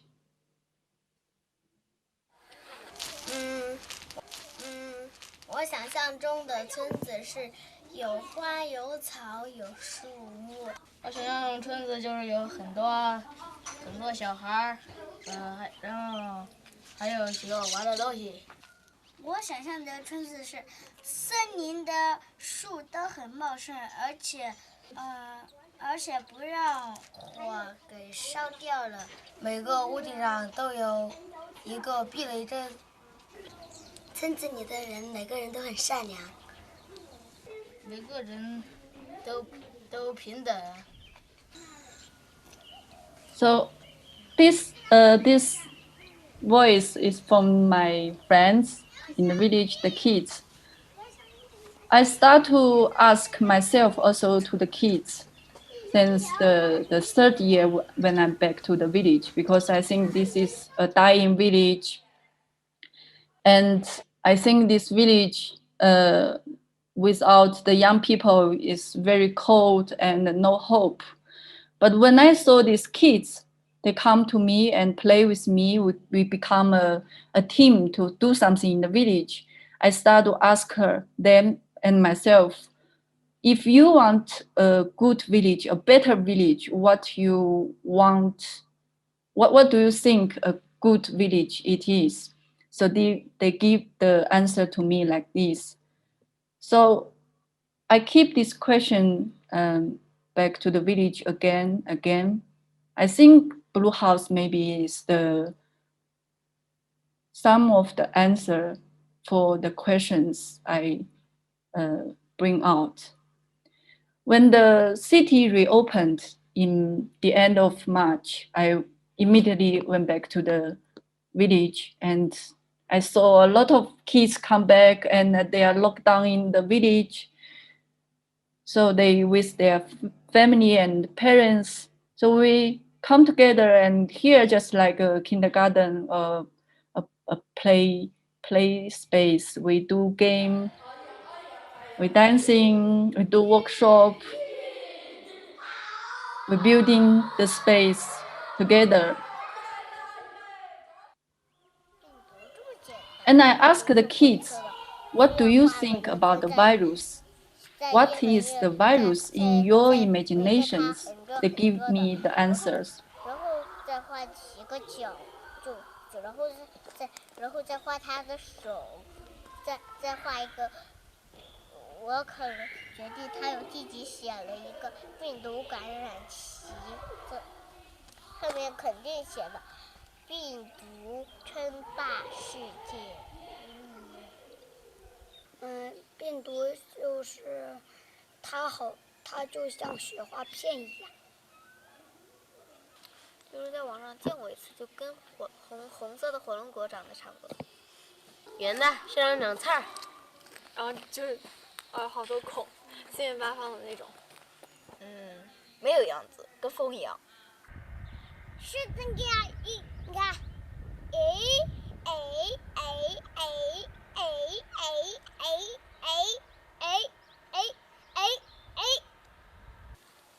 它像一个太阳。病毒会跳舞，会隐身。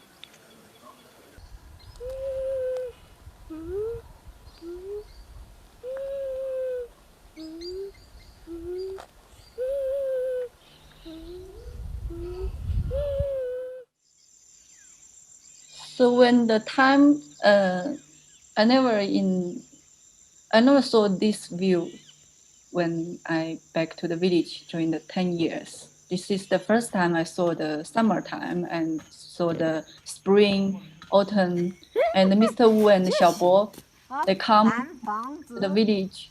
蓝色，一盏通往灵魂之门。We built the slogan. Is a Buddhist filmmaker, his name, Delik Jiaman. I forget how to say the pronunciation. Yeah. So this is, yes.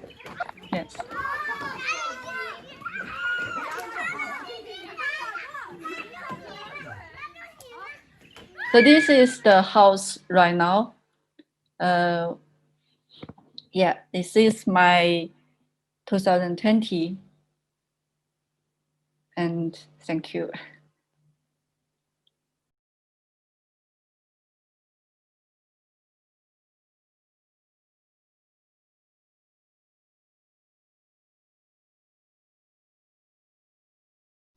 它没有声音。Okay. Let me. Please look one movie.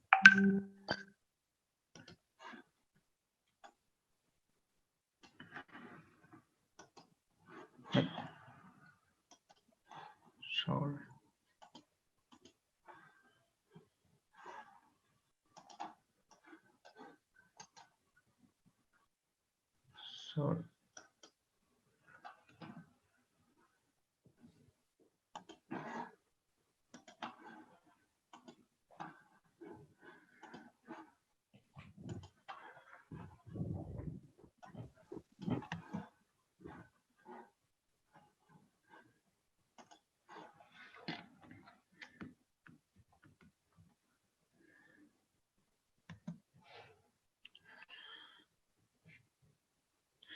In 2020, I was in my hometown. My village roads were closed during the COVID-19 virus. I shot myself, and my family, and my village.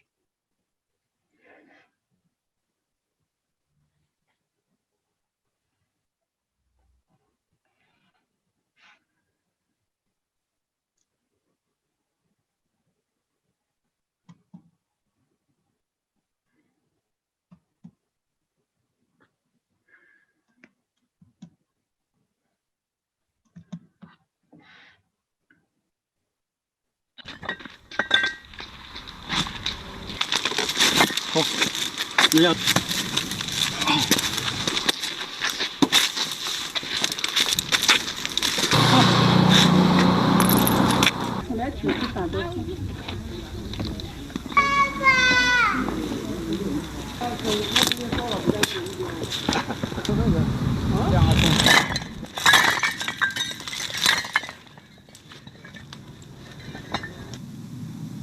I'm the designer of this grave. The worker of building this grave. And also, I filmed the construction process. 别长没马啥子多吧？人家说呗，人家说。这主要现在的木子去人家的木子，那个木子它有新的一个。啊，小组养那个24树。This is my family, my mother. This is me. My family, my uncle, 小伙儿咋不长啊？这怎么好的？有点盘。啊，在哪儿啊？那很美的。这会儿米儿汤没死，两个晚上地下子。This grandma.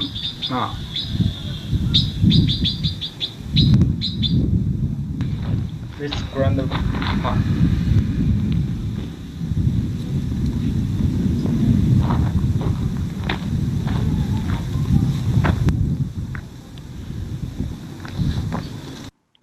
Okay, it's my 20 years. Thank you. Okay. Next, I will show you my 2020. Wait.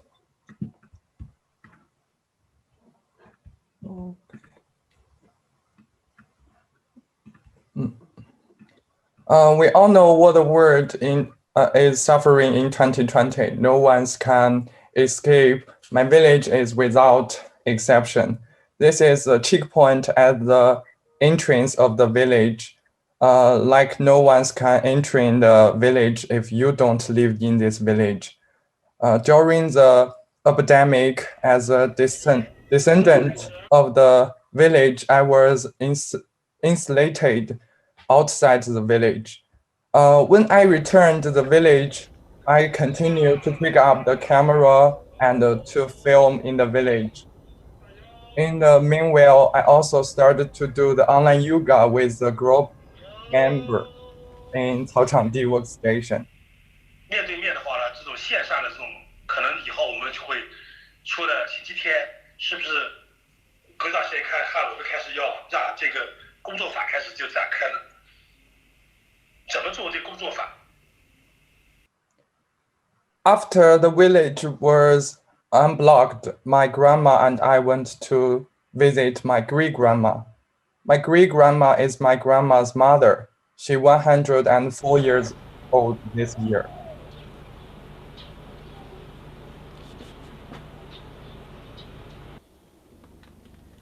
我也不知道这是几儿，还是好我。这们是8了。哎呀，这是8了。正常喂，还学会做饭。With such an opportunity, I started to pay attention to my great-grandma life. We spend time with my great-grandma. I think she can be my filming subject. In the meantime, I started to communicate with the members of Folk Memory Project through our email group. We share with each other the notes of our daily shooting through email and text. Later, we had an online reading footage workshop. I share my footage I filming in the village online in the workshop, just like the way we are right doing now.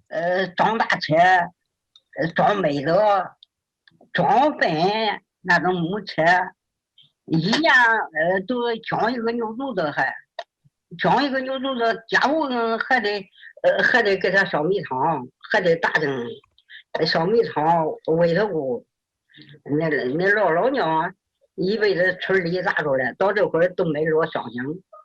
他也不结成不大成，就这活到104了。你早晚拿出来，你看看去。活到104了，他心脏上没事儿。吃3年，一个一年吃3年药。哎呀，心中药，哎呀，葫芦走了，照样葫芦走了，感冒哈，一走溜，有日觉，完了，又俺老鼠。然后就在想到一个词，就是幸存者，就是你想就是。We communicate together, we discussed together about the filming. Later, I entered the lonely life of my great-grandma. 20 years old me and my 104 years old grandma, we spend time together. 我耶，我给有来了啊！那啥啊！哎呀，我给他我看，你奶奶来吗？俺奶奶今儿没来。啊？俺奶奶今儿没来。哦。I accompany my great-grandma. We eat and talk together. Also, I did yoga with a group member in front of my great-grandma. We play game together.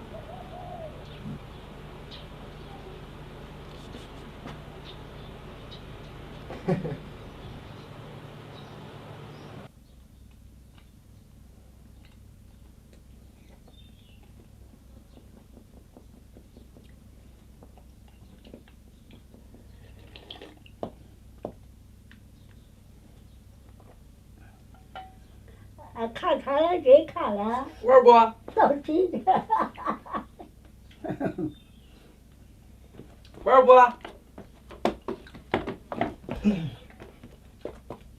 哎呀，俺小时候哪来认识？吹短。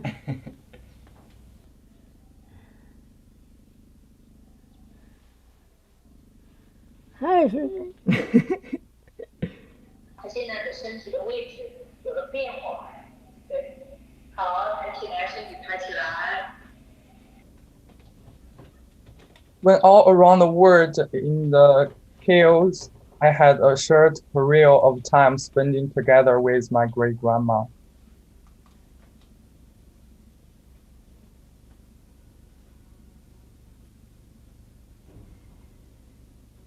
After the 20th round of the reading footage workshop, I had a different way to think about how to understand my footage. I started to pay more attention to my great-grandma's loneliness, her inner world. Then I made a film about the world of my great-grandma. When I finished the first card, we arranged an online screening workshop to talk through the original idea of this film. During the workshop, it recited a lot of questions. I started to rethink about this film, how to present the inner world of my great-grandma.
It is a process of reading through together and moving forward.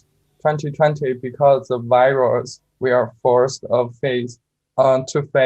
face a sudden stop in the fast era, but it's also provide more possibility. Reading through 2020 made my life shining. Also, because of the way of online communication allows us to stand together more closely and spend time together. Thank you everyone for listening to my sharing. This is how I spent my 2020.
I will make very short.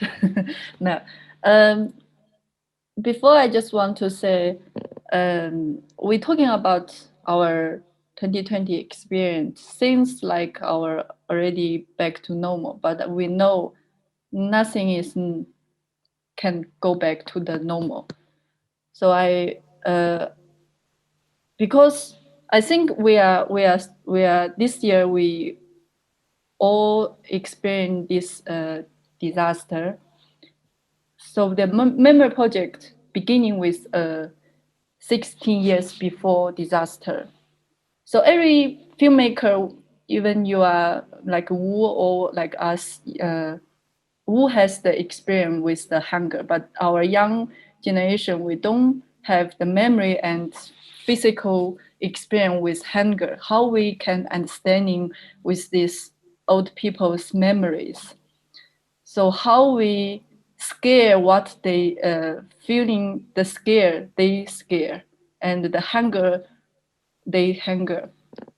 So we think maybe through the body training and body performance percent, maybe is the best way to getting close to what's the painful memory about. So when we are go to the stage, the first thing we do is go back to ourselves. When you are in the stage, no, usually you go to talking about others' story, but the first time we ask ourselves is talking about ourselves. What's your experience in the interview, the timing when you are interviewed the oldest? So back to 2010, the first year, we are making a group performance called Memory Hunger. 莲花，你干什么？好，声音速度好，走走走。草根往前。竖起，竖起，竖起。越菜，越菜，越菜。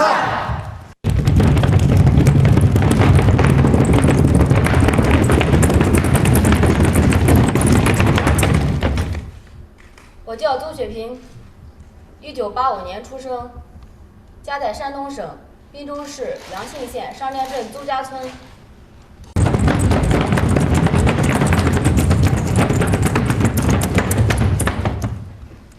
我叫张梦琪，我出生于1987年。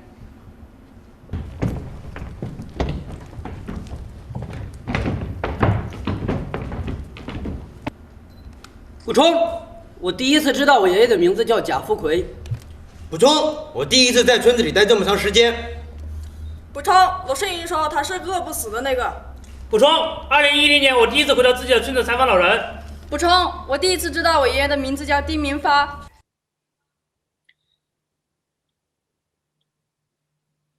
So when we get in the first step, talking about our experience, then we move to the memories. Reading the memories, reading the hungers. 59年、58年、59年、60年，那个3年都没过得好日子。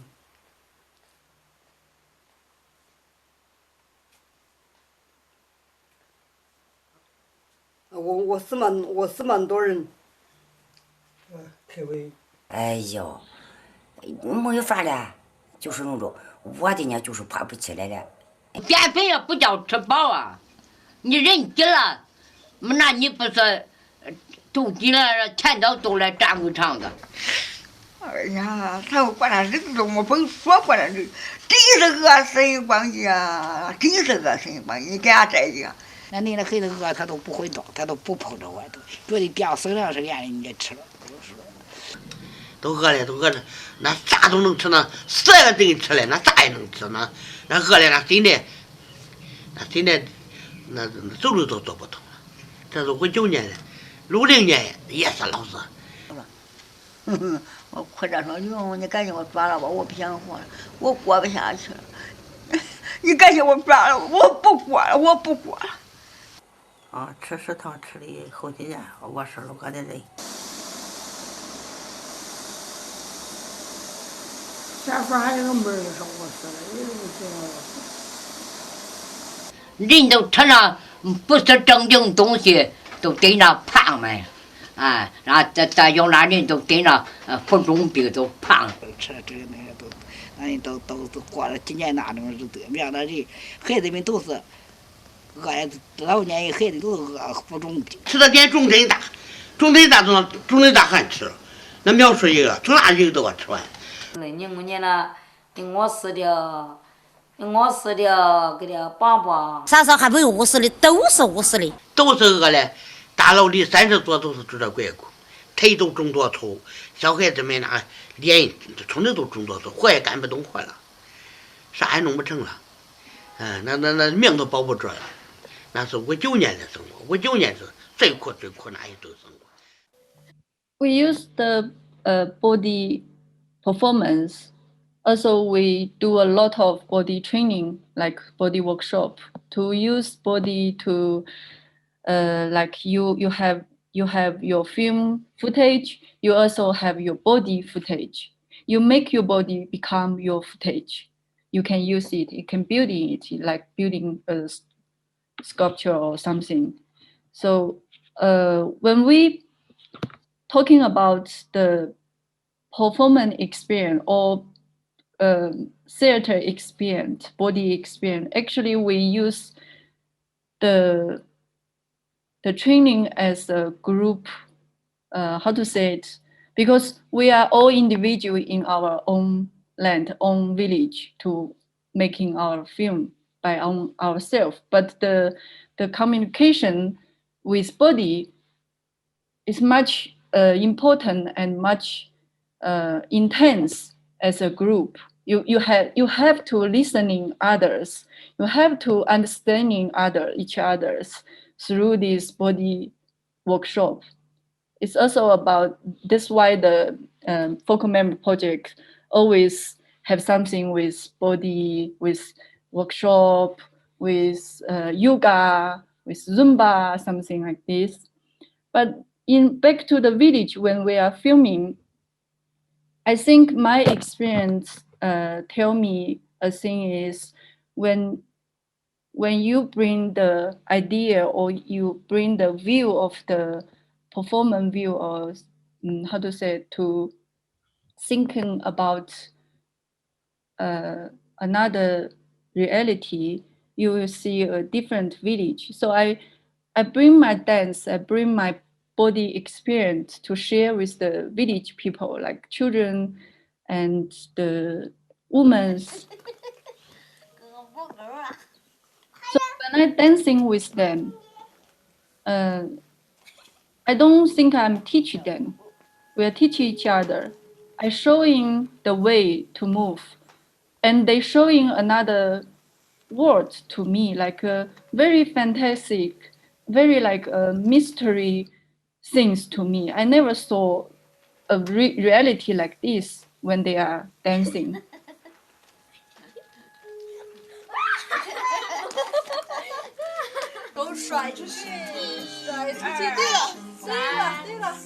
So I'm doing some mini workshop to each family in the village. 从底下，哦，这个手慢慢往上，抖起来，抖起来。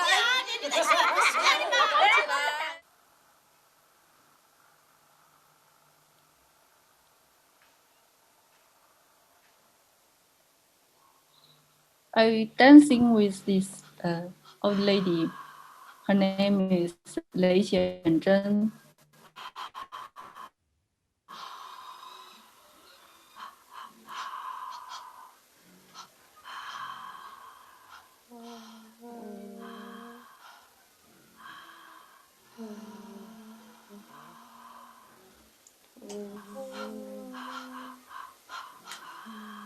She talked to me a lot painful memory.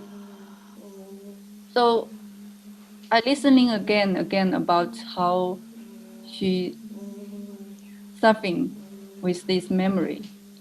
So one day I said, "Can you sing?" So she started singing, and I said, "Can you dancing?" She said, "I don't know how to dance." So we do this game together.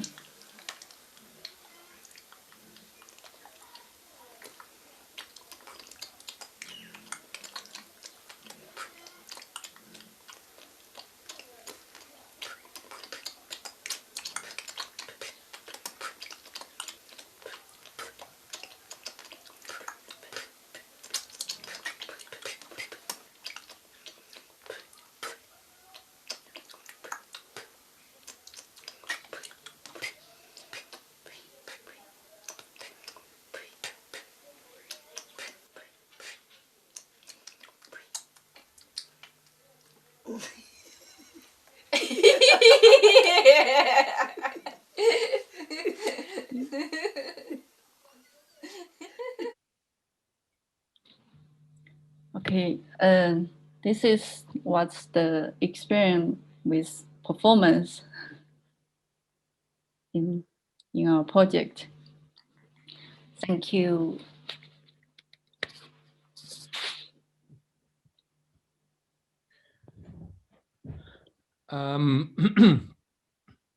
I'm just conscious of the, I mean, we're supposed to end at 2 o'clock. So people may have to leave for other classes and other things that are going on. So I think we should try and end pretty close to 2, but we cannot finish without some element of conversation, of some kind of give you the opportunity to ask some questions. So you know, it's been a bit mind-blowing, this mind-blowing and body-blowing, right? So there's a lot to take in, and there's so much to reflect on and to think about here. But can I invite anyone that wants to ask a question or to respond or to make a statement, to feel free to do so. Just unmute yourself and just speak. Yeah, I wanted to. Sorry, Ang, then natural. Ang?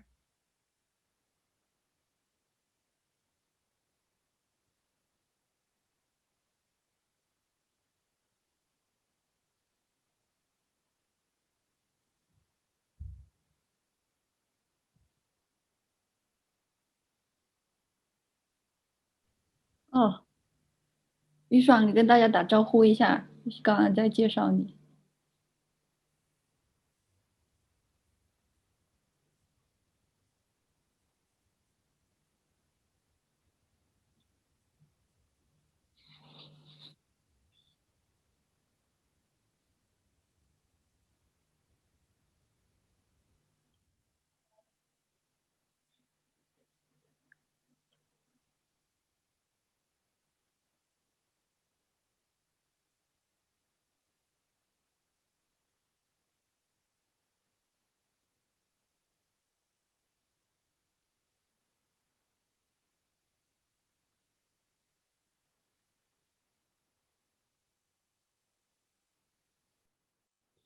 Yes, I just wanted to say this was excellent. From the movement to the filmmaking to the personal stories to getting a chance to see the culture through your eyes. I just wanted to say that it was very inspirational, and it leads you to think, and it shows you, although filmmaking, especially documentary filmmaking, could be a solitary type of work, when you have the collective and the support, it's power in that.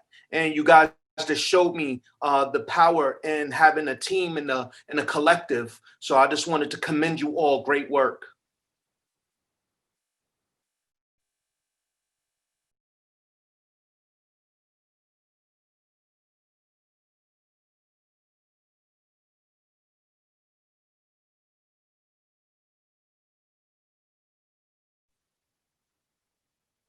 I don't think it's necessary to interpret. Natural, in short, Natural was big thumbs up, and it kind of affected him a lot, and made him think very differently about his filmmaking. There's a question that's just popped into the chat from Carl. Carl is a former student. He graduated last year, and his question is to Zhang Menji. I found your topic of documentary theatre very interesting. What is the process like for you to tell stories through the body? Is it planned? Does that make sense? Yes. I think because my background is dancing, so I usually used to body extreme much better than making film. So for me, when I started making film, the film is the new thing for me. But I always think when I went back to the village, the reality is too heavy. So I only can using performance like in the first year I performed in the land and talking to myself and the camera to how to say to 就是给我自己解压，就是让我自己舒缓，用这种表演的方式，自我表演的方式。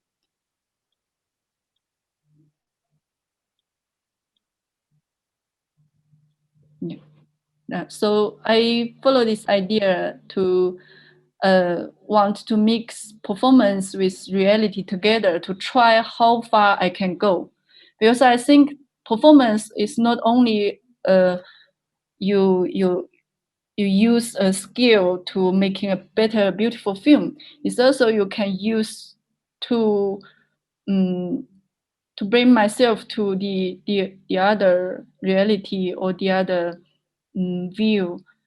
But for now, I think when I dancing with the real people in the village is another step. Also, I think they need to, they have to know that their body can do these things, not only to working with the heavy things in their hand. So I can say is from the beginning it's not planned, but now it's more and more planned to see these two different. One is a very flyer thing, one is very dumb thing, how to work together, go more and more far. Thank you. Thank you. Yeah, that's Mengxi, thank you. And thank you for that question, Carl. I just want to say before we go on, because obviously it's past 2 o'clock and I understand people will start to leave, which is absolutely fine. All I would ask you to do before you leave, can you please just put something in the chat to say goodbye, but also to say something about this project, about this workshop, something, how it's affected you, how it's made you feel, how it's made you feel differently about filmmaking. So you are allowed to leave, but only if you make a comment about what you have learned or what you've experienced as a result of this workshop. Okay. Understood? Good. And of course, if you want to put questions in the chat as well, that's great. We can pick them up. There's actually a question from Natural. It's not aimed at anyone in particular, but the question is, how have you changed personally in the process of making films? What have you learned about yourself through this process?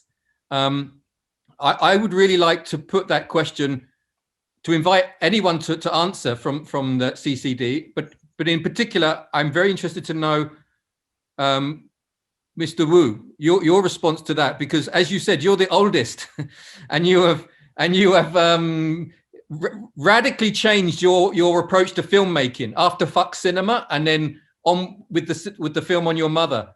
You've transformed your approach to filmmaking. So maybe you can take that question first. What have you learned? I learned a lot of. It's just can say my life is a complete change. You know, the people for do with the art or film, it's a very hard time for them. Between the 40 to 15, especially for Chinese people, the people from the outside to talking about a Chinese artist. That what they said is a Chinese artist. They are easy to be successful when was young, but not to be easy to continue when they're old. But for the people in China to know the European artist, that said was when they got better when they're older. Have you understood my meaning? In Chinese, 我 said is 中国的做艺术的人是很容易成功在年轻时候，但是他们岁数大了以后就完蛋的很快。但是国外的艺术家就是他们越老越厉害。Go on, can you speak in Chinese or English? Mostly it's that when you're a young filmmaker, it's very easy to succeed in China. But in the West, as you become older, you gain more respect. You become a better filmmaker. People start to respect your material more. But it's vice versa in Chinese culture. Your work seems to have less meaning or less weight when you grow older. Thank you. So for me, it's beyond the very hardest time. So I would like to ask the question, give the question to the young people. For example, the Xiaobo is he made the first film. He just 21 years old. So I had the many chance to meet the young people liked him, but not many people liked him to be brave to face his question. Because for the Xiaobo's film, so I want to maybe you can answer this question: how much you learn? How do you learn from your process in the project when you're making your film? 我可能需要翻译一下，我用英文回答不了这个问题。就是我在我制作电影的过程当中，我觉得我学会一个比较大的方式是用书写的方式疏解我内心的压力。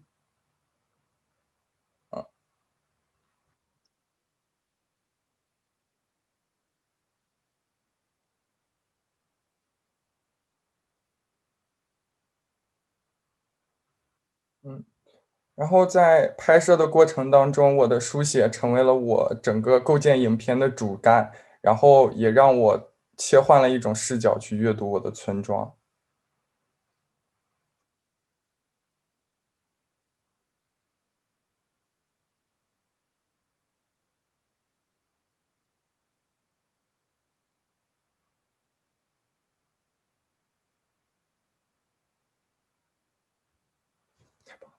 然后我觉得我试图在我成长的过程当中，在一个阶段和我前面的一种成长的阶段做一个自我的梳理。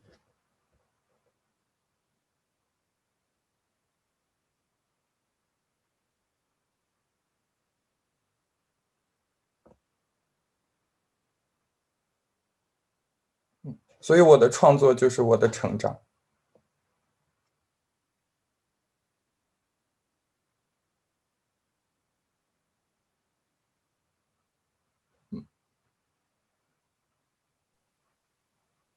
Thank you. Yeah, that's amazing. Does anybody else want to, Ang or Mengqi, anybody else want to respond to that? How it's changed you personally?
carry on. This is the interpretation problem.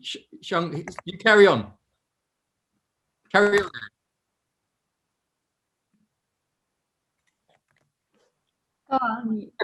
你继续。小爽刚刚正在回答问题。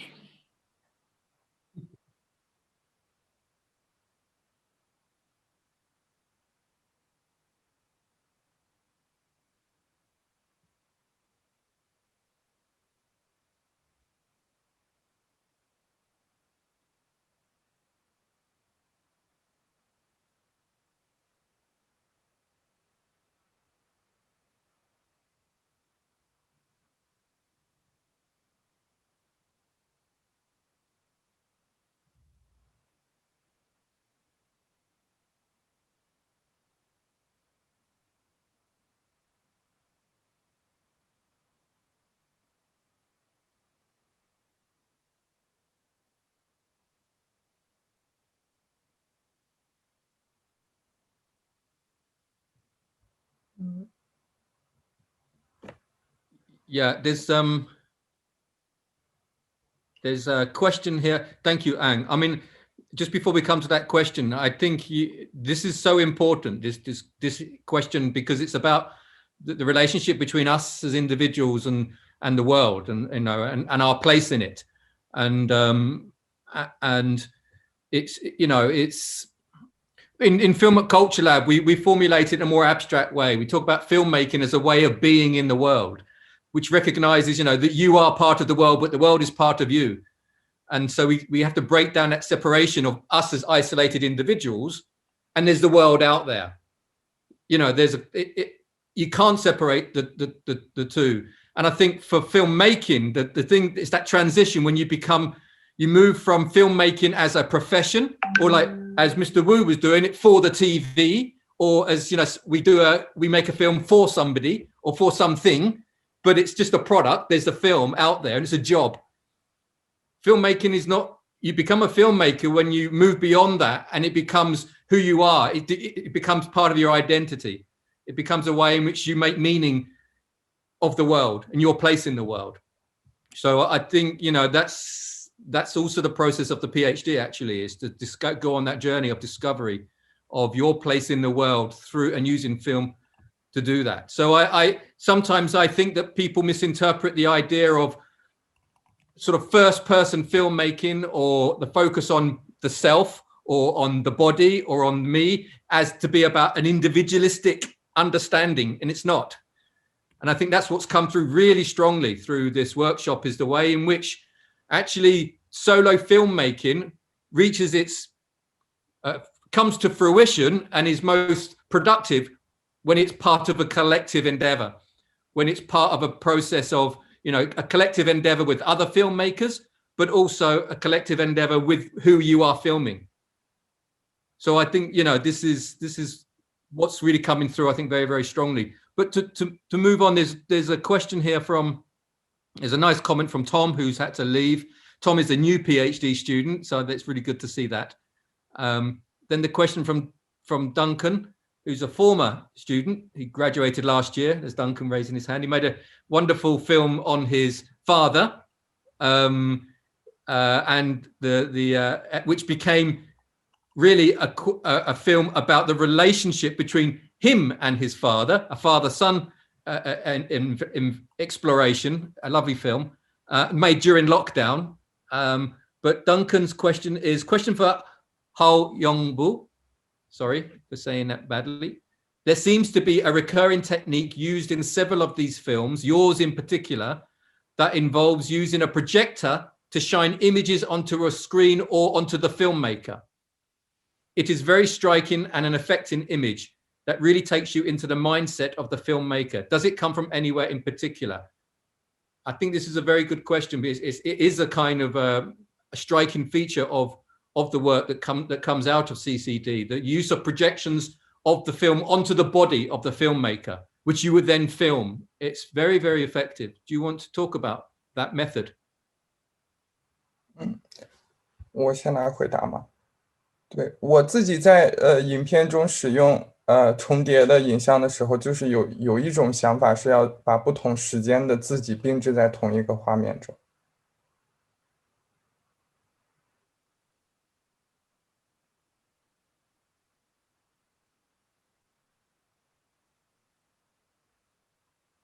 我觉得有一个提问里面非常好的是，这种屏幕投到自己身体上非常强烈，可以帮助进入作者角色，也是我想要在影片中传达的，就是我的表演成为我心事之外的另一种主线、辅助线。对对。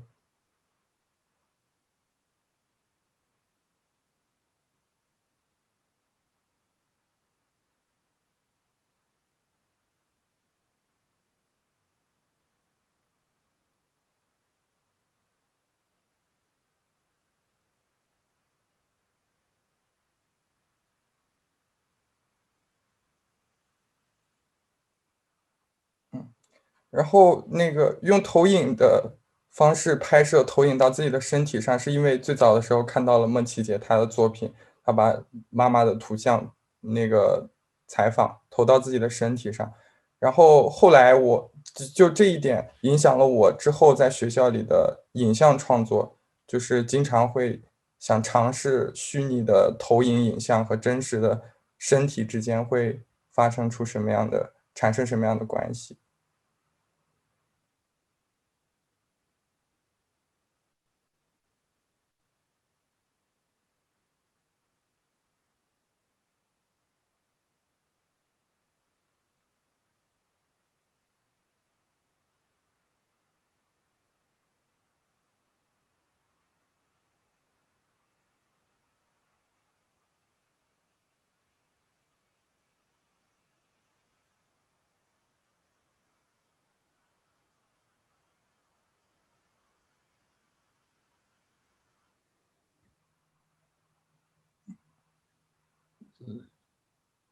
Okay.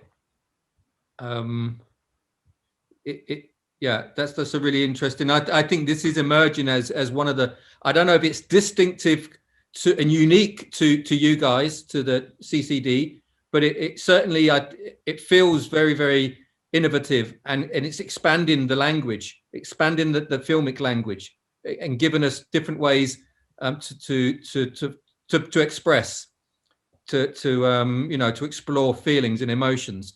And I guess a lot of it comes out of, and it's striking, Mengji, when you said that you weren't a filmmaker, you picked up the camera, but you didn't know what you were doing. You were just, and I think that was important. That was probably a good thing, because that innocence, I think, comes through, and you were just, you came in without understanding the rules of filmmaking, but said, what is the possibility of this camera to enable me to express? And so you came up with something really quite new. And I those images of you with your mother were really striking. I can understand how Young Bull was so affected by that, because it takes it into the realm of art, really. I mean, it's just yeah, on a different kind of emotional plane. So I think it's like the interdisciplinary approach. You as a dancer coming into the world of film, exploring memory, personal memory in the context of, we know a kind of Chinese history has led to this new way of using film, and a new language of documentary, which is really coming through. So thank you for that. Are there any other questions or comments or anything else people want to say? It's because it's now 2:20. What's the time in China? It must be quite late. 11. Okay. Mengshi, you want to say something? You're muted. Not yet. Not yet 11. 10, 9. Xavier, you want to... I'm sorry, I didn't quite catch her name. Shu Ang, can you help me translate this? I'm not sure how to phrase my question in Chinese. The film that my group and I are planning on making deals quite heavily with family themes, deals with family relations and how they deal with each other. And I understand that you had a lot of family relations and a lot of interviews like that during these films that you've made. My question for you is how best to... do you have any tips to shape our questions so that the responses we get are more interesting or can tie into a film?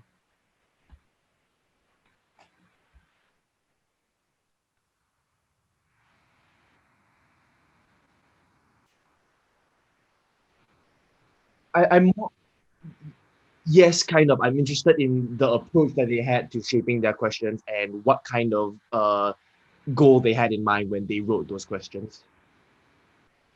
Thank you.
所以这个问题是给谁？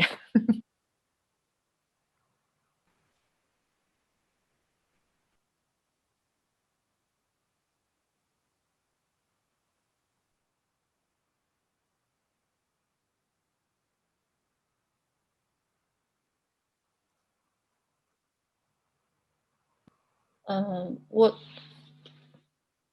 I interview my mom and also I interview my uncles, grandpas. I think yes, interview your family member is most difficult things. Difficult because you think too much. Like I think too much when I start to ask, but actually it's also very easy to interview because they always open to you more than the others. You know them very well. So when I interview my mother, it's I prepare some questions about myself, about herself, also about her mother. So I don't know. I don't think I'm prepared for really prepare. I just prepare for myself. Just go, just ask. Anything, just ask. Don't think too much. They will always open to you, and they will help you to do things. I think this is my idea.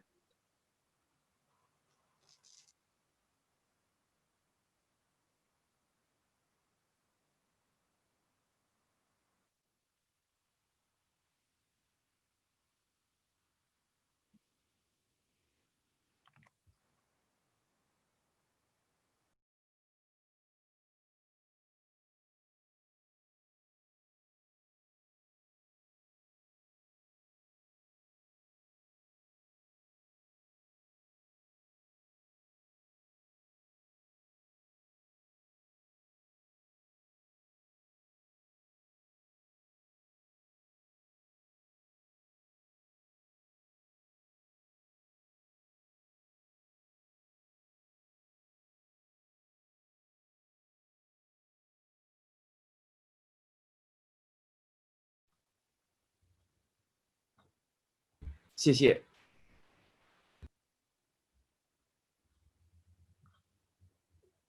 One of the things that, following on from that question, one of the, again, it's a generational thing, that how, people like Ang, Mongxi, obviously, Hao Yongbo, I mean, the younger filmmakers are able to make films on their parents and on their grandparents, great grandparents in the case of Hai Yongbi. Is amazing. Your great grandparent, she really is amazing. But again, I'm struck by the poignancy of, I watched Mr. Wu's film on his mother. And of course, the generational thing is you didn't get to make the film on your mother when she was alive, or on your father when he was alive, that they had passed. So I guess the question is, would you have liked to have done so? Do you feel the regret And is this a call for all of us to go and make films on our parents or on where we're from? You know, go back. You've done it in China, but do you think there is something more universal here? There is something that's relevant to us all as filmmakers, that we should all return. You're in China, and we understand that there is a reason for you to want to talk about the Great Famine, because it's not subject that's talked about. But do you think there's something here that you would say is we should all be doing as filmmakers? We should all be going back to our roots, whether we are in China or whether we're in England, whether we're in America, whether we're in Africa. We should all go back to our villages, our towns, and we should all be making films on ourselves and our families.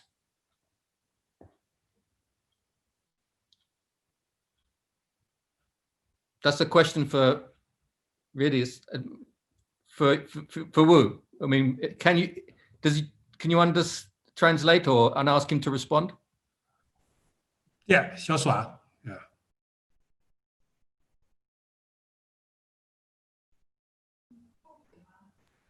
他在想，我们拍电影，因为看到你拍你那部电影，讲你妈妈，你妈妈的故事是你妈妈，你爸爸妈妈生活的时候，你拍不了这部电影，所以你会不会觉得我们大家应不应该回家拍一部电影来告诉人家我们的家庭是怎么样的，他们的personality， 他们的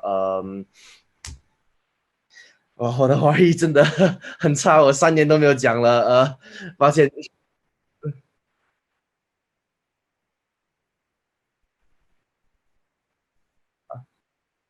事，小爽，高昂再翻了。可以。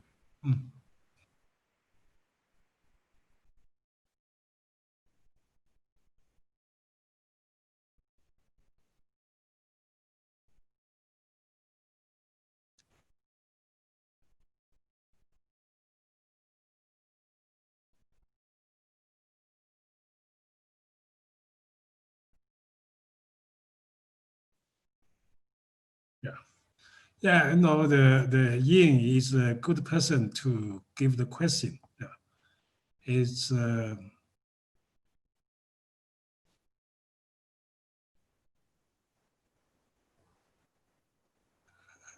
I try to understand what's the idea behind the question, because I think it's a Yin. It's has to beyond this moment to think about the long way or future.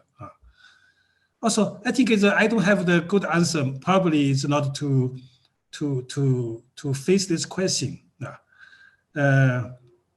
As you understand this, why we have the memory project, because we are not just have we started the project from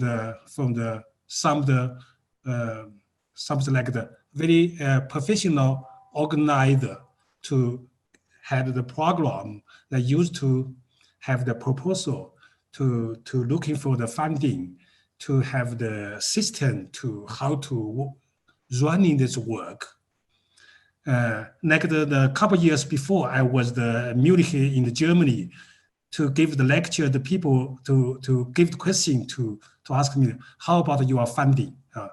I told him it's the project is from the zero budgets, which means that we have not any funding, but we want to start. So the German audience to feedback my question and my answer was, you are not a professional to do the project because you don't have the proposal, you don't have the zero, you don't have the budget. In Germany, it's not can do anything here without the budgets. I told him we are in China. We are not working for the program as the funding or based funding, because we are not looking for the job with the program as the funding. In China, we are kind of the hungry people to try to eat something, to catch something, without any the funding, what's called funding or even the experience. So we are from the very zero, but question from the yin, it's we never think about to this the way with the making the film, like the memory project, I go back to the hometown, go back to the parents, go back to history, go back to the so we had the same question. For example, we had in some university in the States, the student asked us, do you have any suggestion to us? So it's difficult to answer. But for Gao Ang, last man I met her in the Newcastle.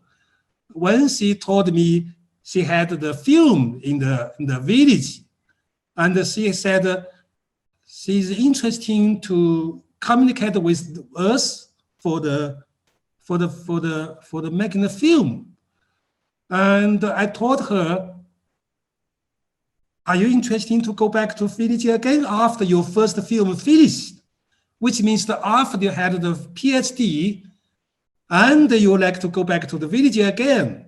Because we are not my job is like the yin to the teaching the Gao Ang for the PhD degrees to finish the work in the school. For Yin, he has to take care student in the school when they're working in the studying the work school. But the job is from the Yin, not for me. My job or my hope or my dream is to like to go with someone like to do the film after school. So the Gao Ang said, okay, I like to go back to village after school, after PhD. I said, okay, deal with it. It's done. So we had this conversation, exchange after last man. Before, because I'm not care about the PhD or any degrees in the school. I just care about after school. Or we call it is the post-education. So this I think is this me and my young people like to go back to the Newcastle with the Yin to have this kind of cooperation to maybe we find a way for the young people or students how to continue making their works, film works or artworks after school. So in these moments, we just had this way to call the people. For example, the question from the hall, a student are sorry, I forgot your lab. You are from the Hong Kong or somewhere. You had your question about the family relationship when we had the interview. 这是我的对。大部分就是在讲我们回去拍电影的时候，拍家人的电影，应不应该我们应不应该回去只是找一个跟家人拍的电影。This I think is a good way for the young people or student in school when they had the first film to making, because it's most I think not easy. Of course, it's easier than making the film the others. And the second one is it's good way for people to go back to see who them coming from, and because it's I think the history, a memory of the family, always influence the person how to move on. Especially for Chinese people, because the Chinese the history and the history taste in the school. It's the how can I say that is for example about the Cultural Revolution, only 2 pages for the high school, and finished. And 10 years, the history, just 2 pages. Very simple, very easy, very background.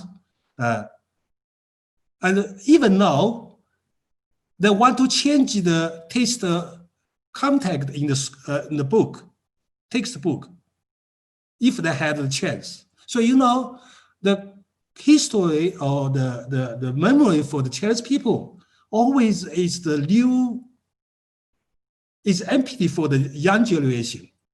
Someone is trying to learn the history from the different way, but for most of them, they just get something from the school. So that's where our problem. So for Chinese people, we used to ask them to go back to the family, go back to the where they're coming from, and making the something about art from the memory. I think the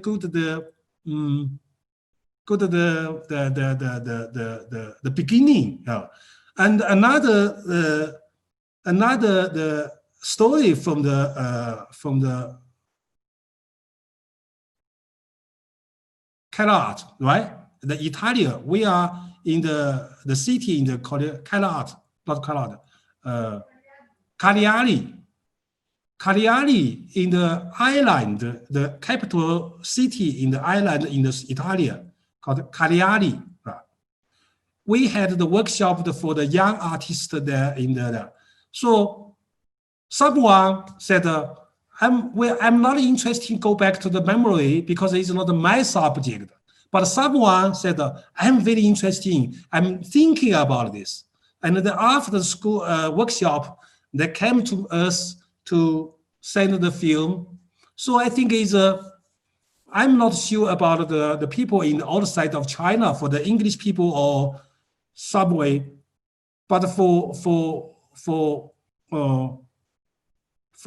someone, maybe it's working well.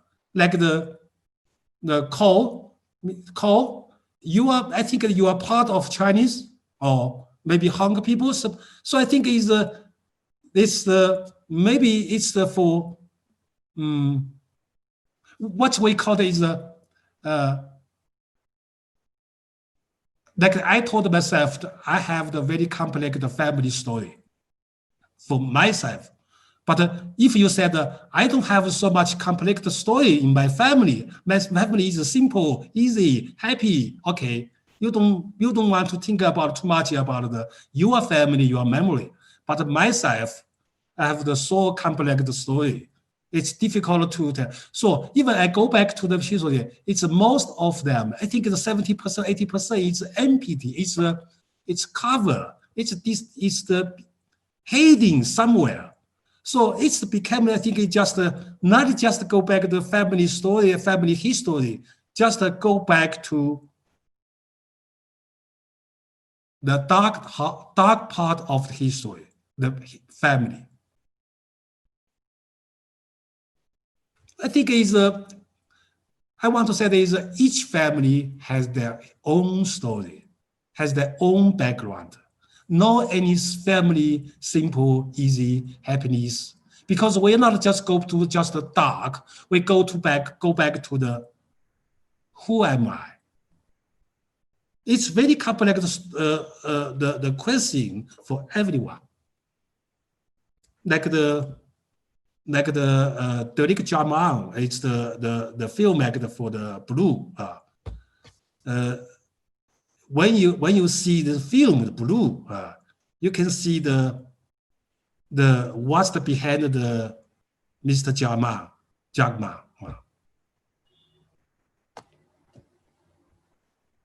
I think there is just a very, very amazing question about the personal film.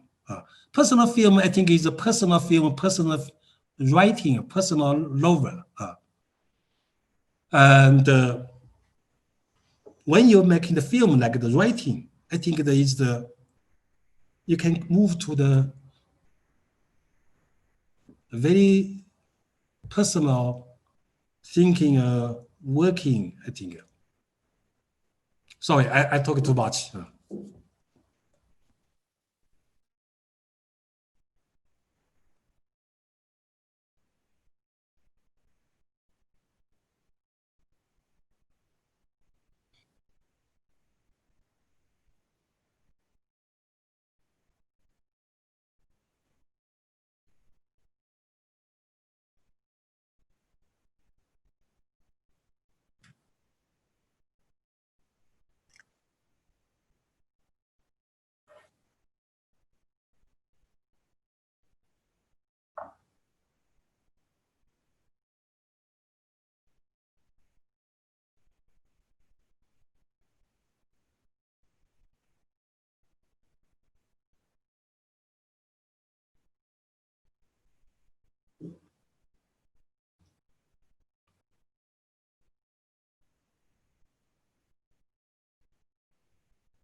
Okay, thank you. Yeah, no, there's lots of really, really important things to think about here. Are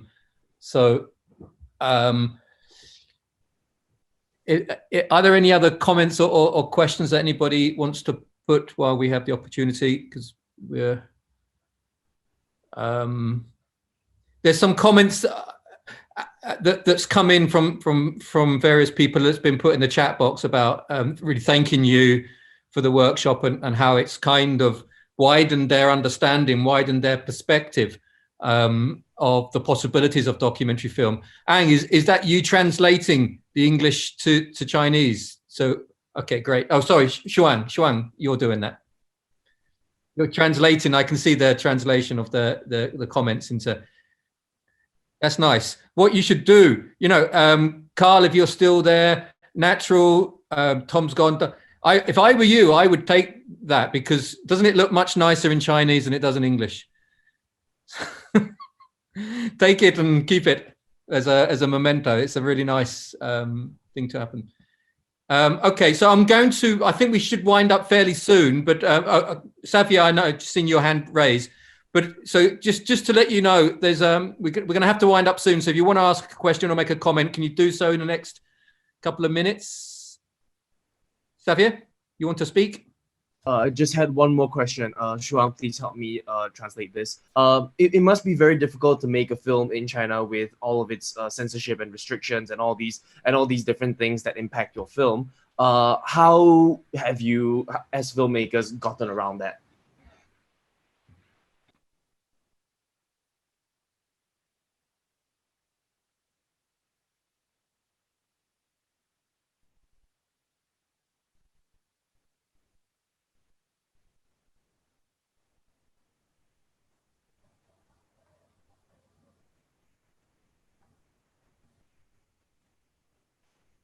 We used to meet this question always. When I was in the festival or forum or after screening, there's similar question from the audience. Because I think it's maybe the young filmmakers, they have their own answer about the question. It's not my experience. How do you think about it? Like the Mengqi, think about the sensitive issue or the permission, or how do you think when have you waiting along to do something, or you are just do something you want?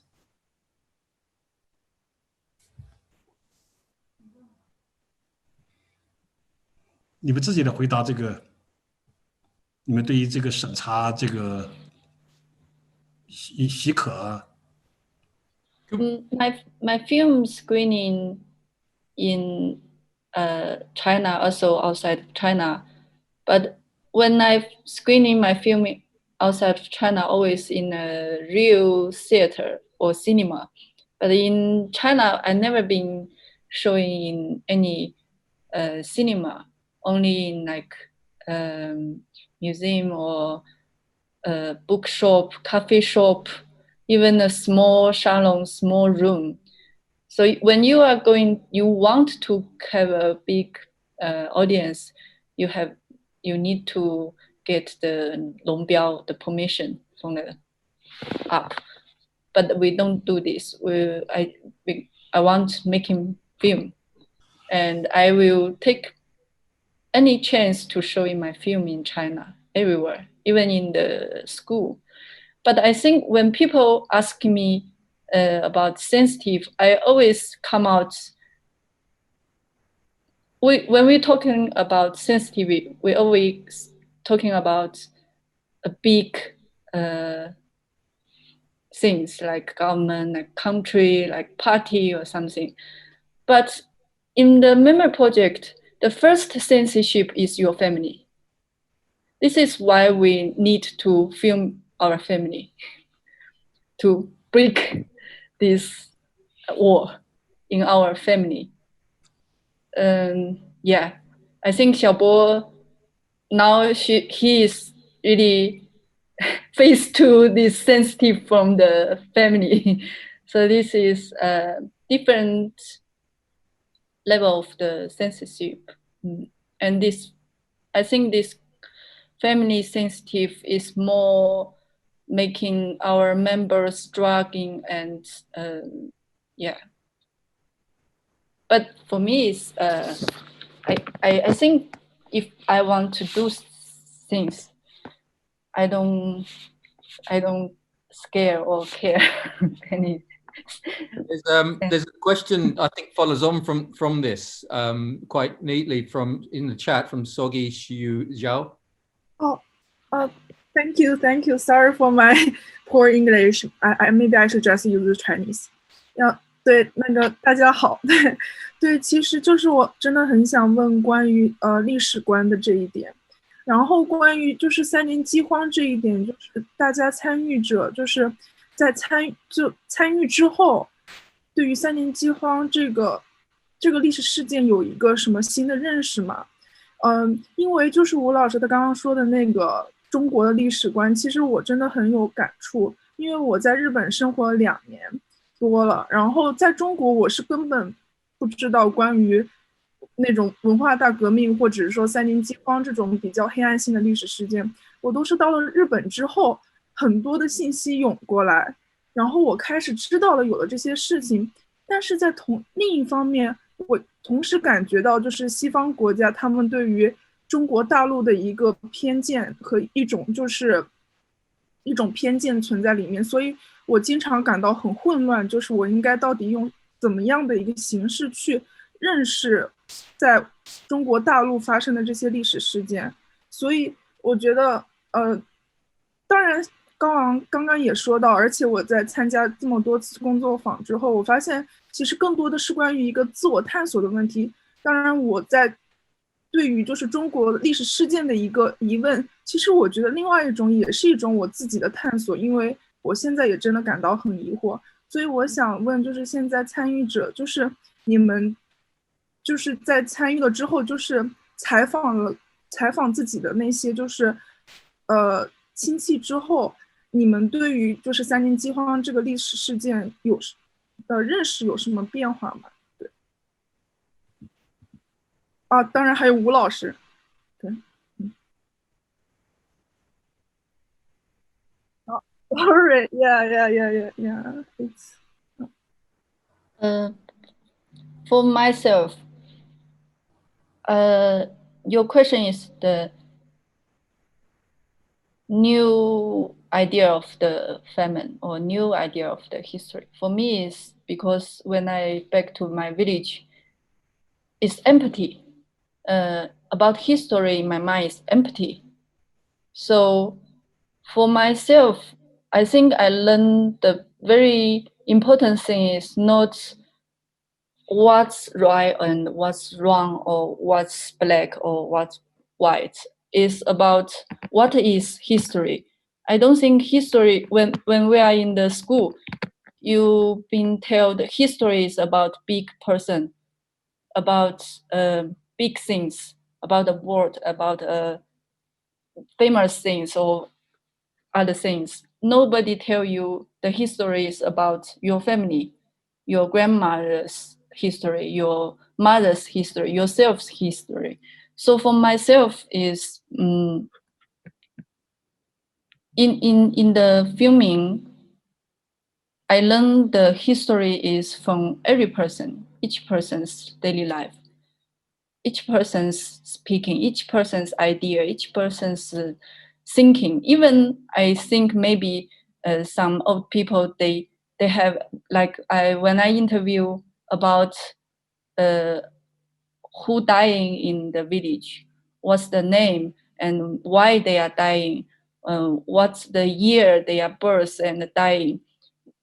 But when you ask people in the village, I get a different answer about one person. And I think each answer reflects their own idea about the history, 历史观，他们不同的历史观。I don't know how to say that. But I think this is also the part of history. 所以对我来说是一个对历史的概念的变化，而不是一个历史观的风向的变化。Can you help me translate the last word? 就是什么是历史 The concept.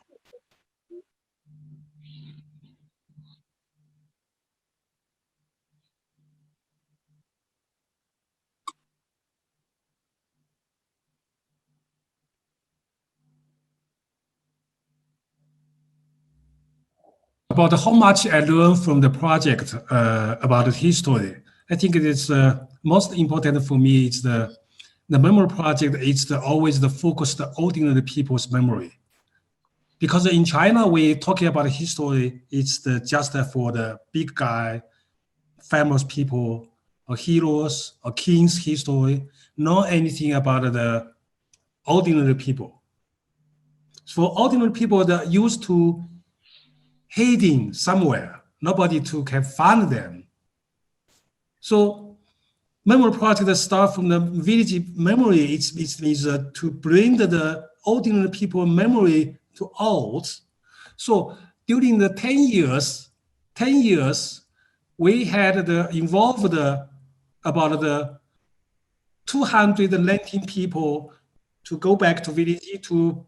It's kind of the participants because most of the students, even that just do the interview during the class, a workshop, but we had some of the information or memory from different villages. So right now we had the 1,400 people's interview from the 21 provinces and the 300 villages. Of course, it's a very, very small number of the huge country, huge publications. Even, but I think for the memory project, it's cannot to cover the whole the memory from the how many people. We just I think the conception of the artist work is to lighten the people to understand what we can do. So for me, it's I learned a lot from here is because I am the editor of the interview. So right now we had I finished the interview about the 500, not half of the whole interview, but I think the 35%. It's my class, my lessons, learn how people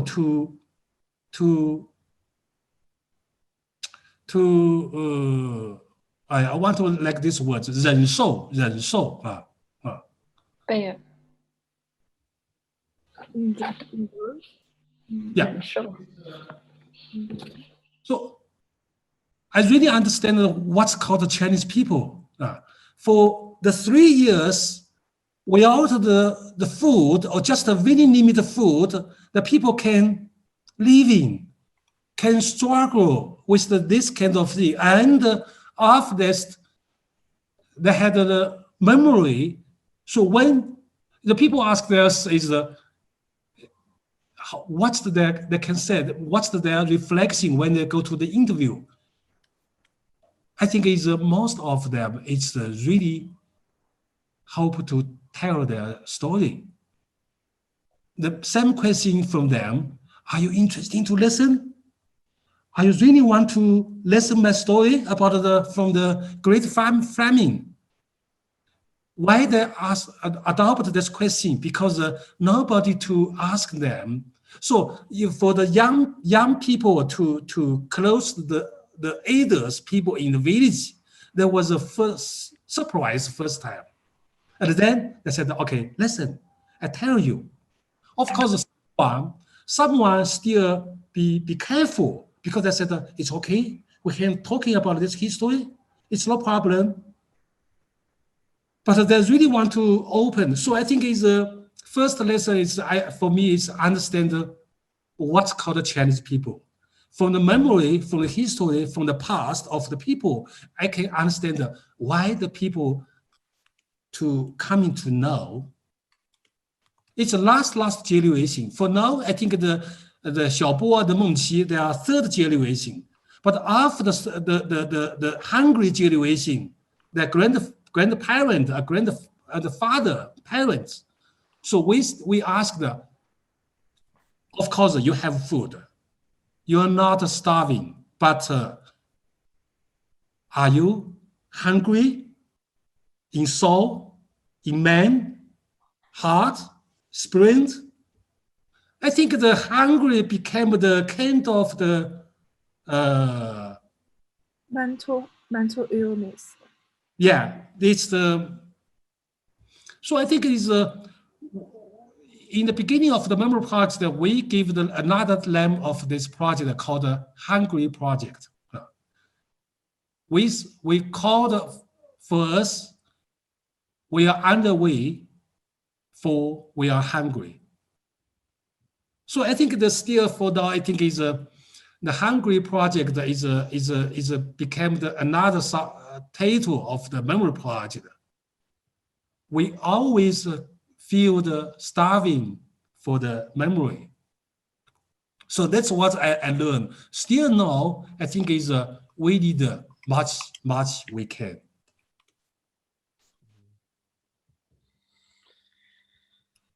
And when we come back to 2020, we are in the timing with the virus, right? 病毒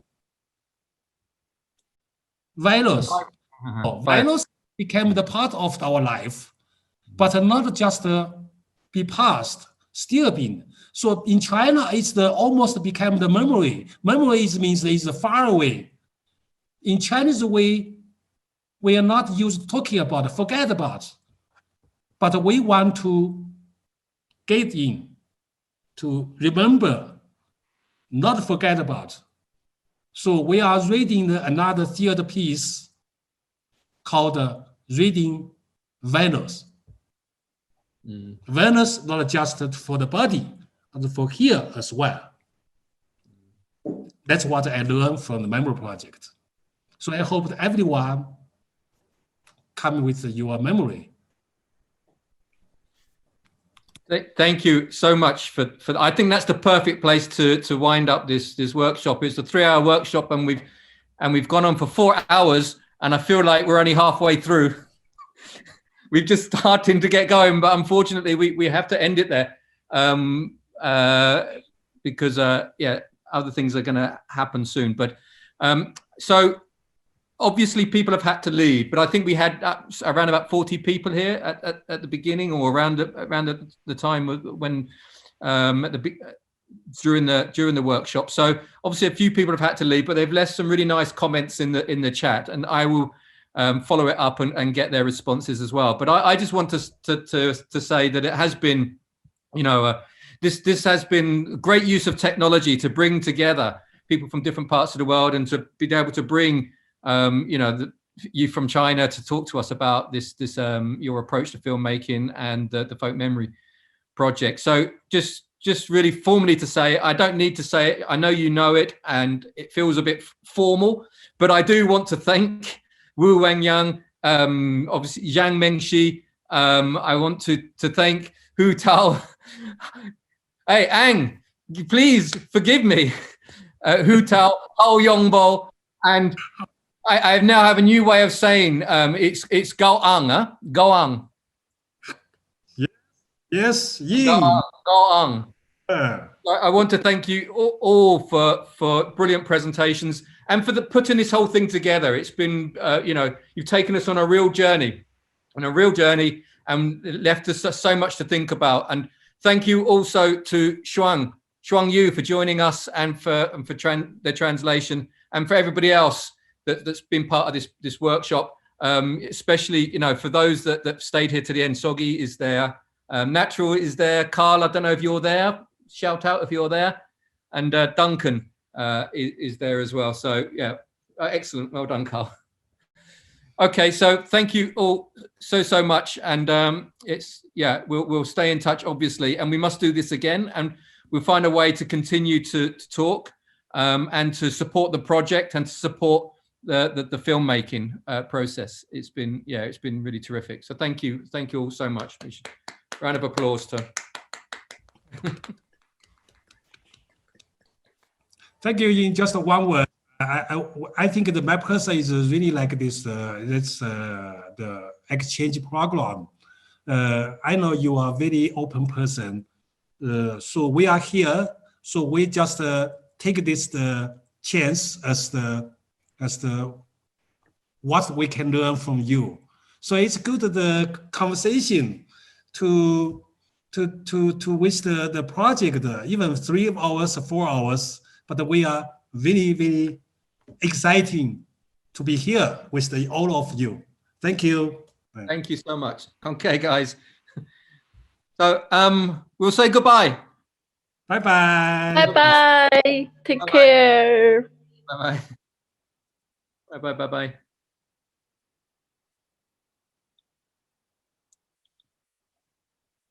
Goodbye, Ho. Hu Tao. Okay, Ang. Hang on. 1 second. I'll just stop recording.